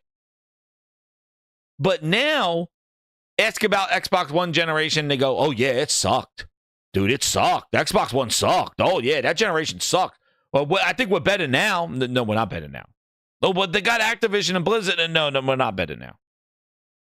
We have nothing that's defining this generation at all. Nintendo should have just been like, you know what? Let's go back to making card games. We suck, right? But they didn't.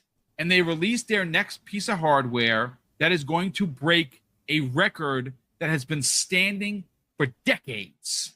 That, in fact, can happen if what we're hearing about the next Xbox. The next Xbox is going to be the evolution of gaming. It's going to... What? Based on what? What is he talking about? All they've said, it's going to be their most powerful console ever. How in the world is the next Xbox going to be the evolution of gaming? Like, that's just not that guy is losing it. We've been fans of Xbox for over 20 years, and we've heard this the entire time. Xbox is still here. Their games are clearly getting better in quality, and like, look, their games are getting better in quality, dude. Please, they're living in goo goo gaga land. This is what I mean. I can't even, listen, I play these clips, I feel like I lose brain cells. I'm glad Dusty Bin is actually coming around and criticizing this stuff because, you gotta this is just lunacy, like now. Listen, if it's their opinion, that's fine, but you can't come on and state it as fact because it's not. It's not. You could count them on your hand the amount of problems. The one quality game that they released was freaking Forza Motorsport 5. That's it. Everything else has come out with an excuse. You think Avowed's going to come out without a problem? They needs breathing room, Avowed. Avowed needs breathing room, and it's coming out in February. Dude, you know what this year's February was? Yeah, good luck. What breathing room is it going to have? Breathing room? Come on now. Breathing room. And hyping up a hybrid console. Meanwhile, you've seen how bad Microsoft is supporting 2 consoles. You're going to have them support 3 consoles now. But that's what they do. New hardware, send it out to all the influencers, and they'll eat it up and tell you why Xbox is great. They got all this stuff. Ridiculous. Ridiculous. Never cared where you play. We all know that. But if you are a hardware fan, look at the last few quarters and how they've done. It was a 32% decline, I believe. It was a 30-something% decline year over year for the last investor call. It's a 42% decline year over year at this call. And they've already said, hey, expect next time that we're going to see another decline in hardware year over year. You're talking about the world's most powerful console, the Xbox Series X, potentially not selling as many units as the Xbox One did, which Xbox fully admits was the year to lose. They lost to the PS4. They got trounced. That affects mind share, etc. You think? This is not rocket science, dude. Been saying this since the before the console even launched, said this stuff. And now the reality is striking. It is. And you think the best thing that Microsoft needs to do right now is release more hardware? You think that's going to fix it? Come on, Boom. You think that's what's going to fix it? And like what Michael Marina said, she said a technical leap, not most powerful. We already played that game already. That's the Series X. But you think that more hardware, they've released more hardware than quality games over this time. Dude, they released the 1X that was going to fix the 4K. They released a Series S, a Series X, the most powerful and the cheapest console. 4 years in, their own games don't even show. They had bootleg ray tracing in Forza. Halo never even saw the light of day of ray tracing. Nothing. Their games were not polished. Their games did not utilize the advantages of the hardware. Their games did not show the scalability that was told. Ybarra's and friends and Jason, all the other Jason, all the guys. Oh yeah, scalability. Colt Eastwood, scalability. Microsoft didn't show shit. More hardware is not going to do anything. It's just going to put them in the down. It's just going to put them in the trash. That's what it's going to do. It's going to put them in the garbage. Then keep just making it down. Like, why would you keep throwing more shit at it? And one other thing. This Call of Duty in Game Pass. Listen. Now the rumor is that, well, let them say it. This is where I say, wow, let them say it. Fantastic points. Off the record, think about their I have heard, I just want to interject this quickly, and I got you.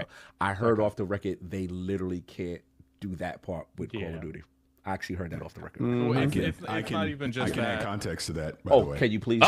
Yellow chair. So, and I'm going to shamelessly plug, I did a preview on. Listen to how he says this, and I'll show you the tweets that he did today. IGN for Call of Duty Black Ops 6 Zombies. You should go check it out. Go check that out. Really It was very good. By the way. Yeah. The best preview on the internet. Yes, it was. It was. There you go. But while I was at Treyarch. That voice, I saw the comments. No, but while I was at Treyarch, and again, these were off the record conversations. Yes. The people involved shall remain nameless. Okay. You are 100% correct, sir. They cannot use that in their current marketing because we were having a conversation about Game Pass. Yeah, I was surprised. And the impact that they think it's going to have on Black Ops 6. Some people at Treyarch think it is going to be a big deal on Game Pass, but you're not going to see that big marketing push that you would expect where Game Pass has uttered every other word. So now, you heard how he said that, right? This is what I mean with this cycle of stuff. Now you go into what he says, and this is the stuff. These are what the clippers do.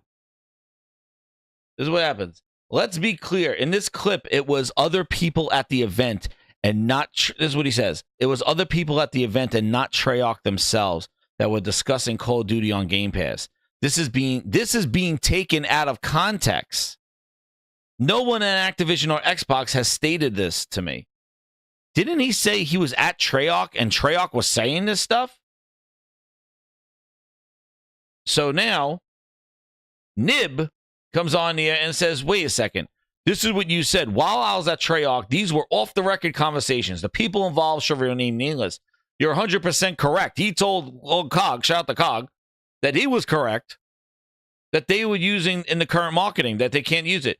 Treyarch thinks it's going to be a big deal on Game Pass, but you're not going to see that big marketing push. You heard what he said. That's what I was told while I was at Treyarch.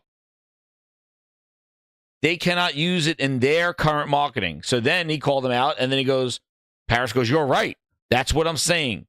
This is now how it's being implied. The conversation was with other creators, he said, that he's heard the same rumors. So you made it seem like you heard a little thing at Treyarch that Treyarch says we can't market this in Game Pass. Meanwhile, you said it was other creators there. This is what I mean. But you want to know something? Watch this. Actually, listen to this. Here it is, Grinds board.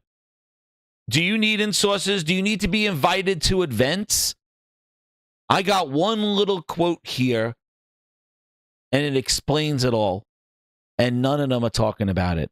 But the rumor is that they're not allowed to advertise Call of Duty on Game Pass. Really? Well, let me tell you something. If you remember, Starfield wasn't really marketed so much in Game Pass. They actually said the biggest marketing was no console required, stream it. But Starfield wasn't a big push in Game Pass. They mentioned it, but it wasn't like day one Game Pass, day one Game Pass. Like, they did not shove it down your throat like they did with other games. Starfield was kind of like, it's in Game Pass, but it is.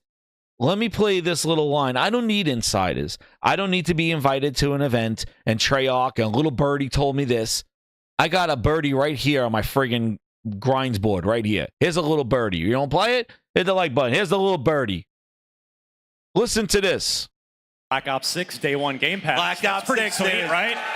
Like, some people said I wouldn't do that. Yeah, most people in this room have probably been used to spending 60, 70 bucks on it every year. Now, if they're already subscribing to Game Pass, and good to go. But it's a choice. Like, we didn't say to anybody, you have to subscribe to play. If you want to buy Black Ops, it's great. It's great for us. It's great for the developer. If you want to subscribe, it's also great. Like, I want to give you the choice on how you play your games.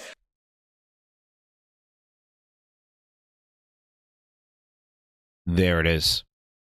What has been the motif of this year for Xbox?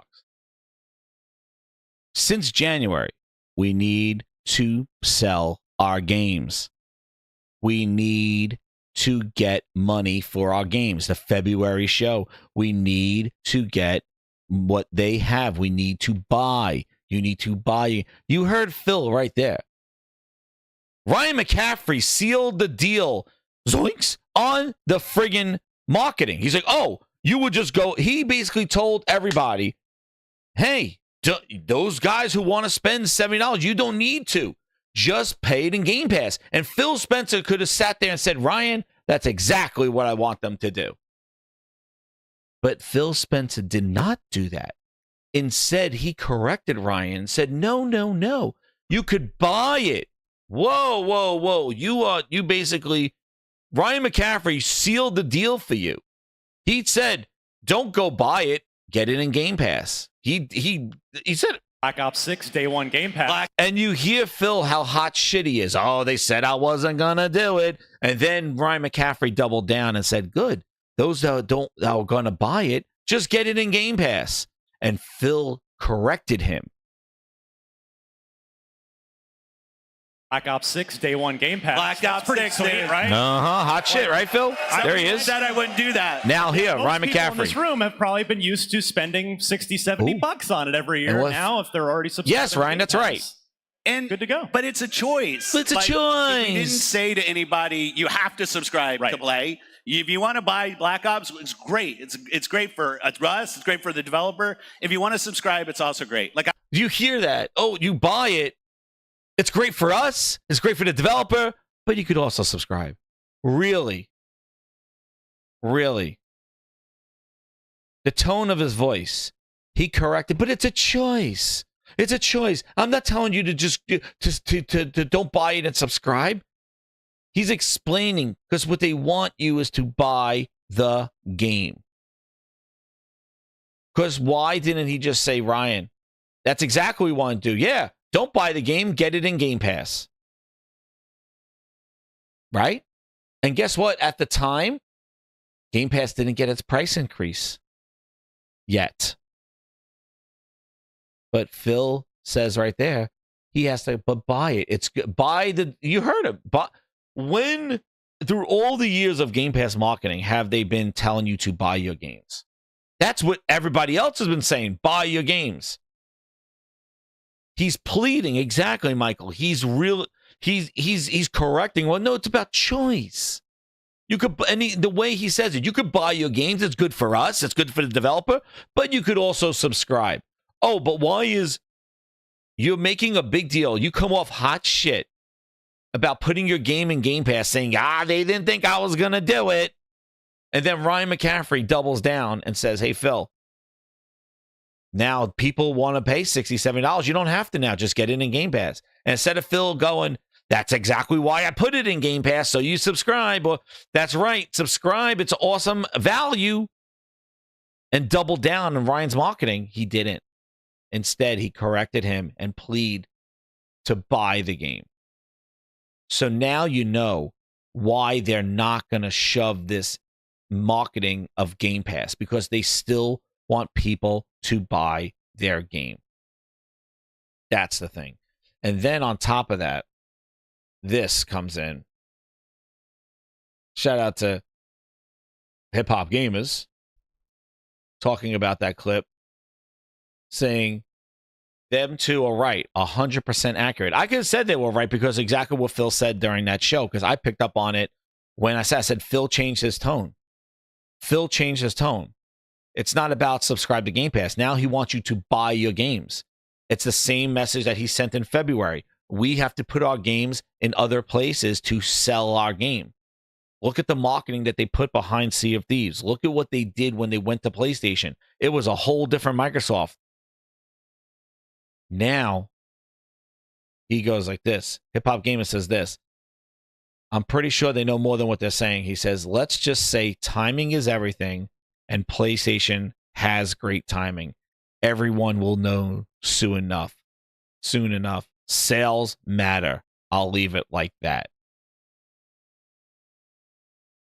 And what do you think the hell that means? Hold on. Okay. Holy Spirit, activate. Oh no. Holy Spirit. He says it right there. Holy Spirit, activate. Activate. Activate. He's probably, I think he's alluding to a PlayStation 5 Pro and Call of Duty being, a big seller on the Pro with timing. And PlayStation's timing. And the thing is that Call of Duty sells the most on PlayStation. It has. We saw the Sony Activision financials from remember it dropped on the they dropped under 10%, I think, something like that. Like they I don't know if it was Capcom, it was Activision, but we know that Xbox attach rate of that is not. PlayStation is the higher place. They don't want people to leave PlayStation. It's Sony's fault, right, Michael? It is always Sony's fault. It's always Sony's fault. I don't know why. But the thing is that it sells on PlayStation. What's up, Hero Down Under? They want this to be additive. They want the world where they sell a shit ton of Call of Duty and they get a bunch of subscribers. They've always wanted both sides. That's why their messaging has sucked, because they have tried to think that they can maximize both sides, and all they're doing is tearing it up in the middle. Thank you, Josh. I knew it was Activision. He says Xbox was less than 5% for Activision Blizzard. That I knew it was. I thought it was Capcom. It was a Capcom too. I'm sure Capcom had it as well. But Activision, it was less than 5%. But that's the thing.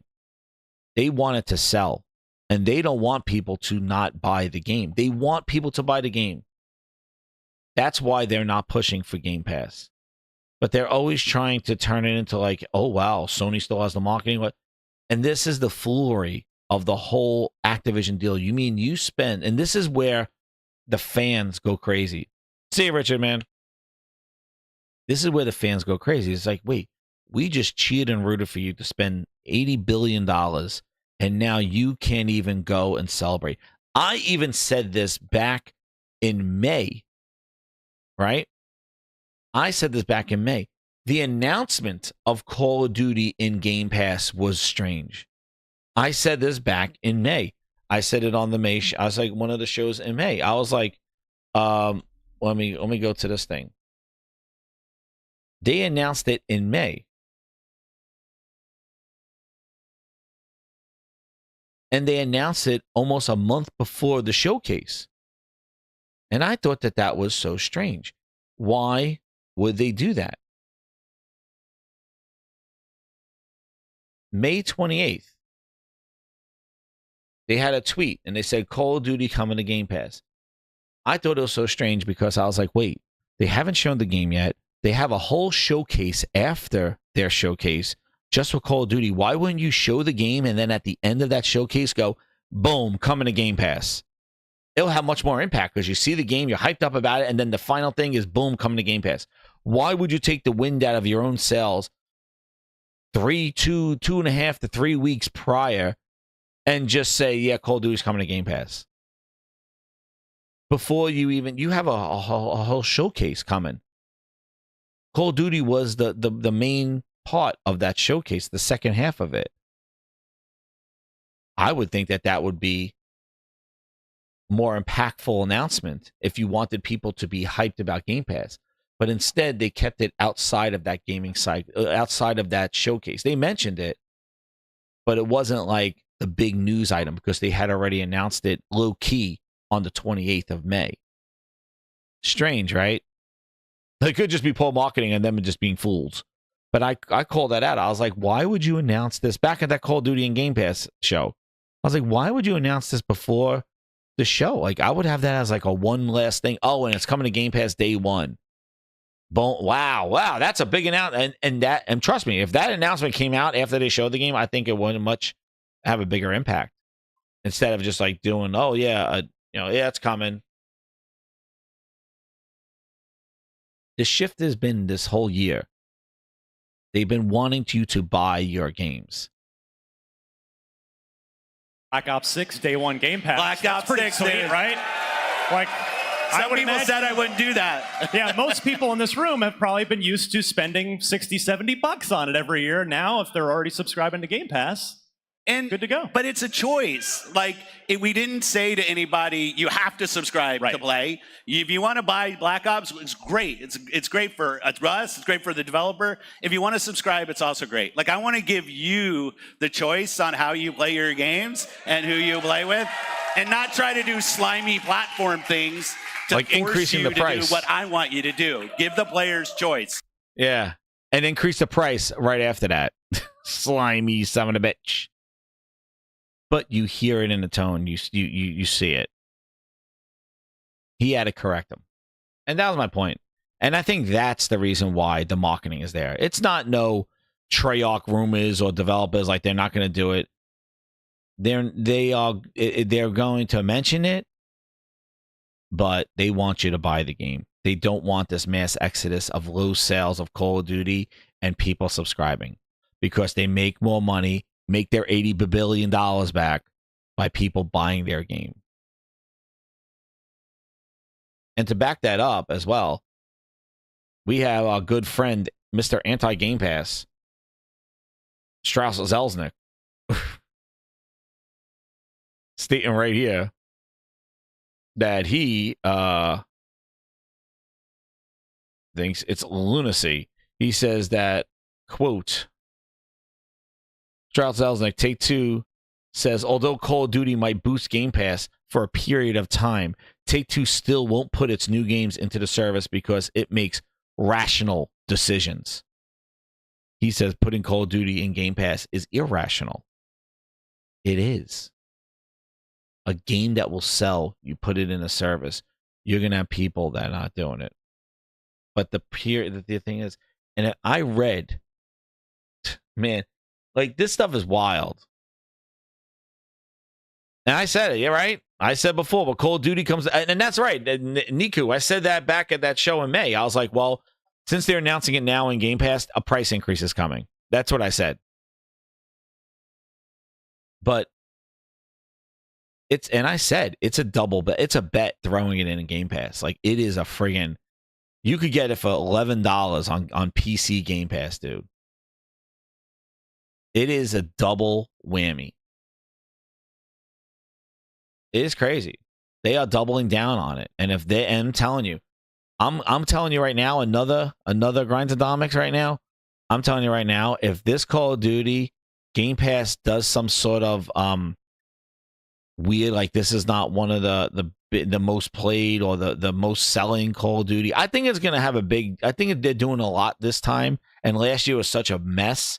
I think a lot of people are gonna jump back into Call of Duty this year, so I think it's gonna be successful sales wise, and it better be, because if it's not, or if they see some sort of shift because Game Pass effect did something, which I don't think they think Game Pass is strong enough to affect the beast of Call of Duty. But if some weird way it does, there will be shifts next year. There will be more pivots and all that other stuff. I'm telling you, because this is a bet. This is a bet. Because you're losing money by putting this thing in Game Pass. You know that. And they want their money back. And they're going to be looking in January to see what Call of Duty does. But he says they make rational. No, and he's always said it. He's like, you don't put your premier titles day one in Game Pass. That's what you put your legacy titles. And I don't see any problem with that. Microsoft's the one that's trying to force this to happen and losing shit ton of money in doing it. And also, too, I think we're seeing the repercussions of them forcing this Game Pass service and the quality of the games they're releasing. They're willing to put out games that still need patches, that still need to be updated, that still are missing stuff, and they'll follow it up later and call it a service game. I think they've been less scrutinizing of the quality of the games that they've been releasing because they have the Game Pass failsafe. Just put it in Game Pass, we'll fix it later. And they've done that enough to prove that that's exactly how they treat it. And that's the problem. It's not, and then on top of that, now, with the delay of Avowed, which was the other thing, Avowed's delayed because of space. We showed that thing. I was talking on J-Dubs last week. And he said, World of Warcraft. I said this last week. Avowed is the size of Outer Worlds 1. Private Division, Microsoft actually owned Obsidian before Outer Worlds. They put Outer Worlds 1 in Game Pass because they owned Obsidian, but Outer Worlds was still being published by Private Division, and they put it in Game Pass day one. Outer Worlds was in Game Pass. And guess what? Outer Worlds released, guess when? The same day as Call of Duty. October 25th. And wouldn't you think Avowed, Private Division wasn't like, oh my God, let's get out of the way of Call of Duty. They released Outer Worlds the same day as Call of Duty. And now you got Microsoft owning both Call of Duty and Obsidian and now spreading it out. So we're getting less games because Big Daddy Microsoft owns it and they need to spread it out. Really. So now the Game Pass service and the backlog is a reason for delay. That's a slap in the face. I would prefer to say, hey, we're fixing the third-person camera. We're delaying this to February. But instead, no. We know the game's not ready. I showed you the article from Game Informer.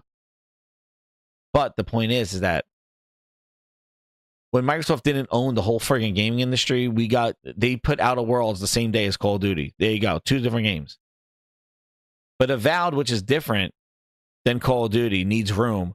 But Indiana Jones, which is first person, janky ass camera with a whip, probably Wolfenstein with a skin of Indiana. That one could be around Call of Duty when they're similar.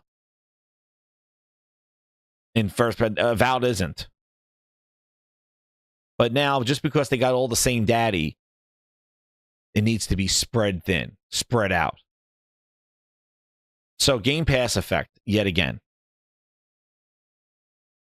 And another Game Pass effect, like I said earlier, about this whole Microsoft pivoting. If you remember, if you go back and remember, why was Tango GameWorks shut down? And Hi-Fi Rush done? It's because Matt Booty walked in there and said, "Oh no, we suck again." We're going to focus on big tentpole titles, he said. That's what he said. When they walked in there, Matt Booty said the next day that we are moving, we want big, impactful titles. After they shut him down. Saying that they were in development of Hi-Fi Rush 2. And now they have been saved. Microsoft bought to sell off shit. They're the American Embracer. They bought a whole bunch of stuff and don't know what to do with it. The one game, and this is the thing that gets me. They now announced the closure of Hi-Fi Rush and Tango GameWorks, the one Japanese studio that they had. And Krafton, the parent company of PUBG, has now acquired Tango GameWorks and Hi-Fi Rush IP from Microsoft. The firm says it's working with Xbox to enable a smooth transition so that Tango team can continue working and developing the Hi-Fi Rush IP. Remember, they were working on the sequel. They were in the middle of starting the sequel of Hi-Fi Rush 2, the game that got awards, the game that came out with no excuses and just dropped and made traction and was at the Game Awards. That's the thing that Microsoft said we don't want any more of. And Krafton said, we want that, and we want them to continue making a sequel to this game because we see potential. Despite critical success, Microsoft announced that it will be closing Tango GameWorks as part of the efforts to focus on, quote, high-impact titles. A game that stealth drops, gets traction, gets great reviews, gets announced at the awards show for some awards nominated, is not high impact enough. But what is? Hellblade 2? Is that a high impact title? Booty? Was that high impact? That really smack it out of the park? Great ass! Yeah, I'm sure. It also announced closures of Arcane Austin, Who Don't Miss, and Mighty Doom, Alpha Dog, and Roundhouse Games. Krafton said the acquisition will have no impact on the availability of Tango's previous releases. They will remain available where they're currently. The firm said the integration reinforces Krafton's dedication to expanding its global footprint and enhancing its portfolio, innovative and high-quality content. The addition of Tango GameWorks represents a strategic alignment with Krafton's mission to push boundaries of interactive entertainment. Krafton is a South Korean publisher, best known for PUBG, and they wanted to buy a Japanese studio. Its portfolio includes Bluehole, PUBG Studio, Striking Distance, and Neon Giant, and more. So right now, the thing is that they're going to leave Ghostwire Tokyo and Evil Within where they are. There's no movement of that, but it sounds, and there's no clarification whether those IPs went with this deal, but it sounds like Hi-Fi Rush and Tango was the reason why they wanted Tango for Hi-Fi Rush. And Microsoft was willing to sever that IP. This is the thing. And this is the thing that I took out of this. How dumb and out of touch is Microsoft executives and their gaming division to just be done with this IP and not see the potential that it had. Because they didn't just like say, hey, you can have Tango GameWorks, they make great games, and they kind of sell Tango GameWorks to Krafton. No, they said, you take this IP, like, hey, we have no intention of doing anything with this IP. Like, Microsoft wasn't like, let's close down Tango GameWorks and we'll keep the IP and we'll have somebody else work on it and something like that.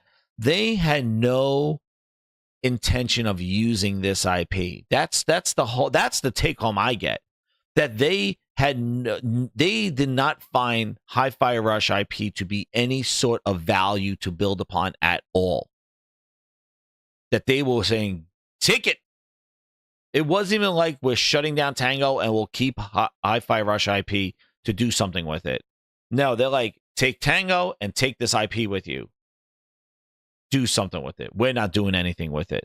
Their intent was to not even do anything with Hi-Fi Rush. And now I question, how much intent do you have to do with any of this other IP they're sitting on? Conker, Battletoads, Banjo. That's where it will fall to all that stuff. Evil Within now. Tango Game. I wish Evil Within Ghostwire Tokyo went with them too. At least somebody would do something with it. Microsoft's just going to sit on it. So like they either sit, but I just can't believe that they did not see any opportunity with this IP. That this thing came out, it was polished. They could have used different music soundtrack, get some music licenses, have DLC. It would have been like a rock band type thing. They could have had all this extra shit. They could add all this stuff. I don't know, Steven. That's a good question, too. Are they still there? You know, I don't think they'll be sitting around. Microsoft announced a closure back in February, back in January. Who the hell knows? Who knows what's left of Tango GameWorks and what they've been working on? I don't know. That's a good question. But the crazy is they're selling the off this IP. Game Night 123 with the 5. He goes, I've seen people thanking Phil because of this. Imagine thanking your former boss because he helped with this integration. Yo, this is the thing. This grinds my gears too.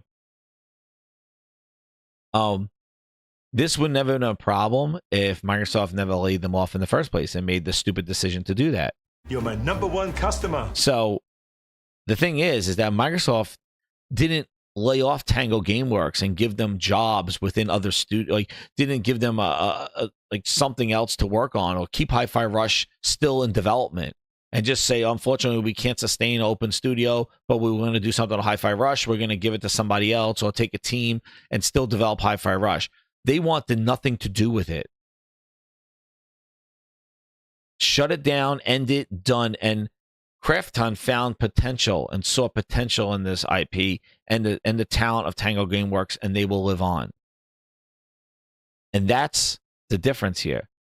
And they're using it as a South Korean studio, a South Korean publisher, owner, a parent company, to then bring this and expand their portfolio to Japan.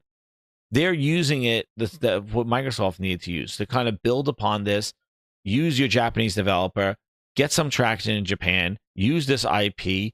It has the potential. You integrate songs. You have all this stuff. I think it may still go to the Switch now. You could have like all different songs and soundtracks, different levels, things like that. But Microsoft saw no potential in it. They wanted nothing to do with this. That's the craziest thing. That the one game that was dropped with quality from their acquisition and stealth drop, not even marketed, and was able to get great reviews and able to go to the award show and get a really high praise in the game. It was a good polished game. Like when I played it, I was like, I can't believe this has come from Microsoft after the trash they've been putting out. The excuses and quality, and this is not ready, and we're fixing this, and patches, and season 1, seasonality, we're adding stuff, day 1 guns, all this bullshit, and this game just came out and hit. Done. That people thought that stealth drops were going to be their MO. It was done so well. They're like, oh yeah, Microsoft stealth drop every showcase. They're looking for stealth drops because Microsoft did Hi-Fi Rush so well. And the reason why it was stealth drop is because they didn't know where to put it out. Craziness. But I just can't believe that they had no vision for that IP at all. They saw no potential, even if they shut down it. But they're not saving jobs. They're not doing it. Microsoft did nothing with this stuff. Kraft came to it with the potential and said, we want this and that. Same thing with Toys for Bob. They wanted independency. They said, we don't want to be part of this. And they left. And Microsoft granted them independency. And now they got a whole bunch of unions now they got with Bethesda. So we'll see how that goes. But I can tell you right now, all this acquisition stuff, it was all just noise. It all was just a waste of just time. Because I don't think the other side of all these acquisitions, now that they own everything, has really revealed the fruits of all its labor. You know, and I showed that chart last week with all the delays and all this other stuff. Games that have no relevance at all are on that list. Like games that are not even in Game Pass, that are not even in the Windows store. Like World of Warcraft DLC is like what? We need to move Avowed for room? Dude, the game is not even in Game Pass. The game is not even on Windows 10, the Windows 11 store. Just because you own the IP now, it's like, oh, we need to make room. Diablo DLC, that's not included in Game Pass to my knowledge. You got to buy that. How is that in the way of Avowed? Why is that on a list? Why is that on the same list as Avowed's delay? Flight Simulator 2024. A DLC update where you can walk out of your plane in tornadoes. Like, the game's available right now. That is a 2004 update. Yes, it's content, but it's just content to a game that already exists. Why is that interfering with Avowed? Why is that on a list that's showing Avowed delay? Like, it's because they just own Starfield DLC. It's DLC that you're going to buy. Like, that's not even free in Game Pass. It's not even going to compete with the Game Pass subscriber.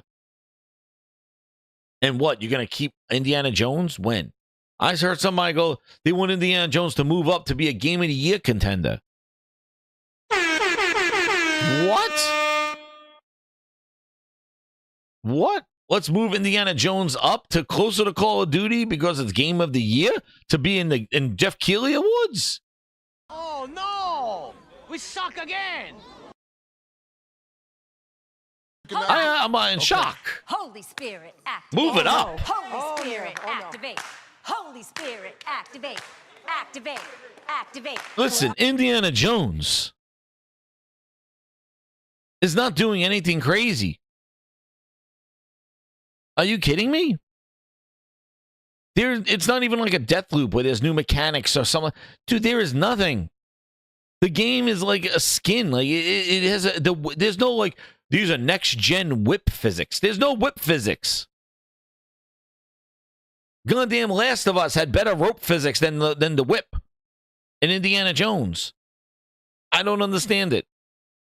That should get far away from Call of Duty, if you're asking me. If you want something to get away from Call of Duty, Indiana Jones needs to take a walk. That's what that needs to be delayed for room, because that should be away from Call of Duty. As a first-person campaign-only shooter with no multiplayer, that shit's dead on arrival. And they little gaga.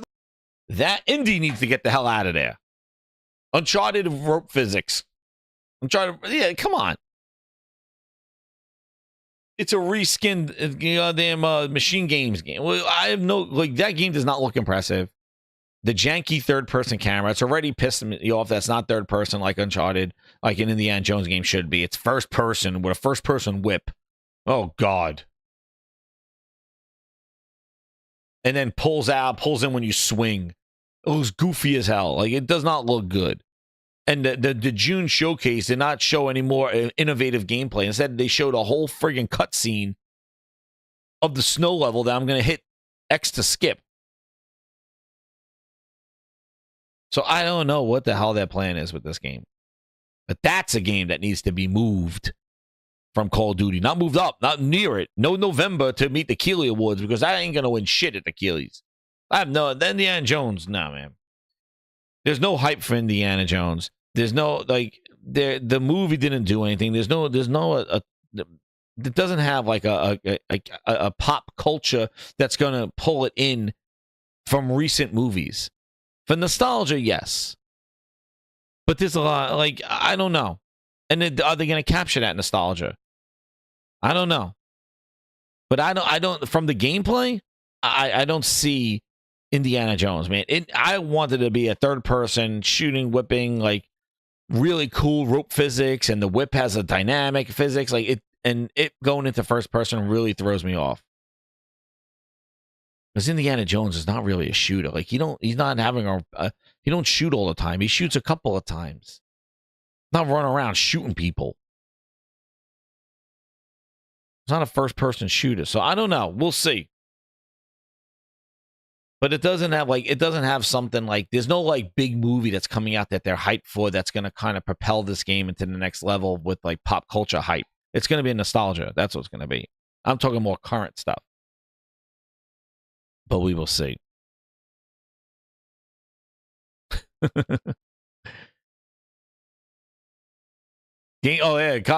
Comically Cleansing. Games talking about physics innovation after Tears of the Kingdom are insane. Oh, shit.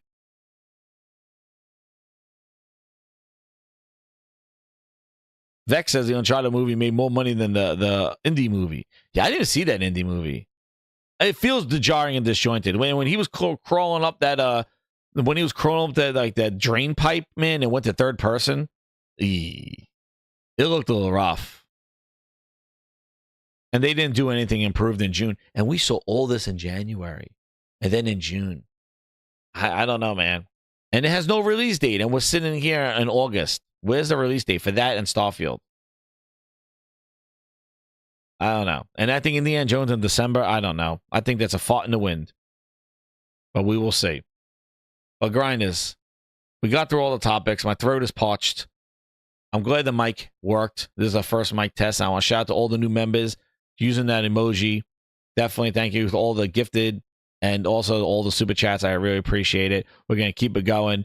And definitely keep subscribed here as we go to 3,000. And I'm going to be getting some more videos out definitely this week now that I got my mic set up and we're ready to go. So with that, grinders, we are going to play the song that we started off with. We're going to do the OG song since we talked about the sales. And we are going to go to the OG. We'll end it out here with the post credits. Brian, I want to hit thank you. Hit the like button and share it out. And we're back in business with the new soundboards and everything coming your way. So definitely keep it locked here to the Gaming Grindhouse. And here's our end credit roll. Enjoy, grinders. If that PS5 Pro is real and those games are going to look good, here's your answer.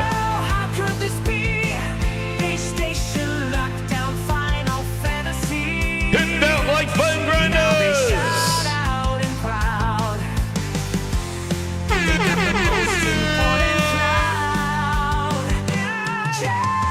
Just buy a PS5 and you will see the level of quality. It's a game changer. Graphics to the gameplay. It's a whole new world, can't you say? They got balance. Cloud and Tifa, and days how they gonna beat ya. Now you can sign up for the Gamepass for $1, or get a PC to wait. But just buy a PS5 every day.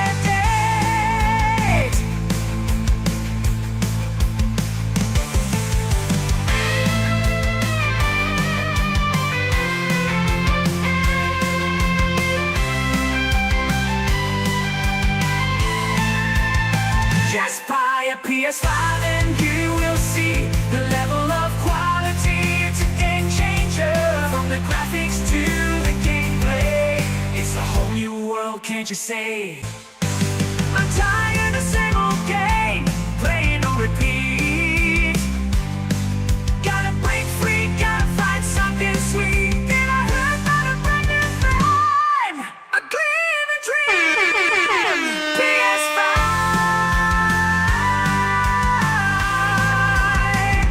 it's the answer. Just buy a PS5 and you see the level of quality. It's a game changer. Graphics to the gameplay, it's a whole new world, can't you say?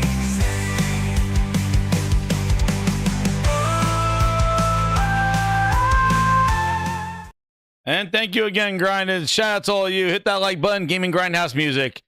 Hope you enjoy. Thanks again. Hit that subscribe button. Upgrade to Ultimate to listen to all the Gaming Grindhouse songs. You want to hear more music? Yeah. Thank you again, everybody. Hit that like and share it out. Good night.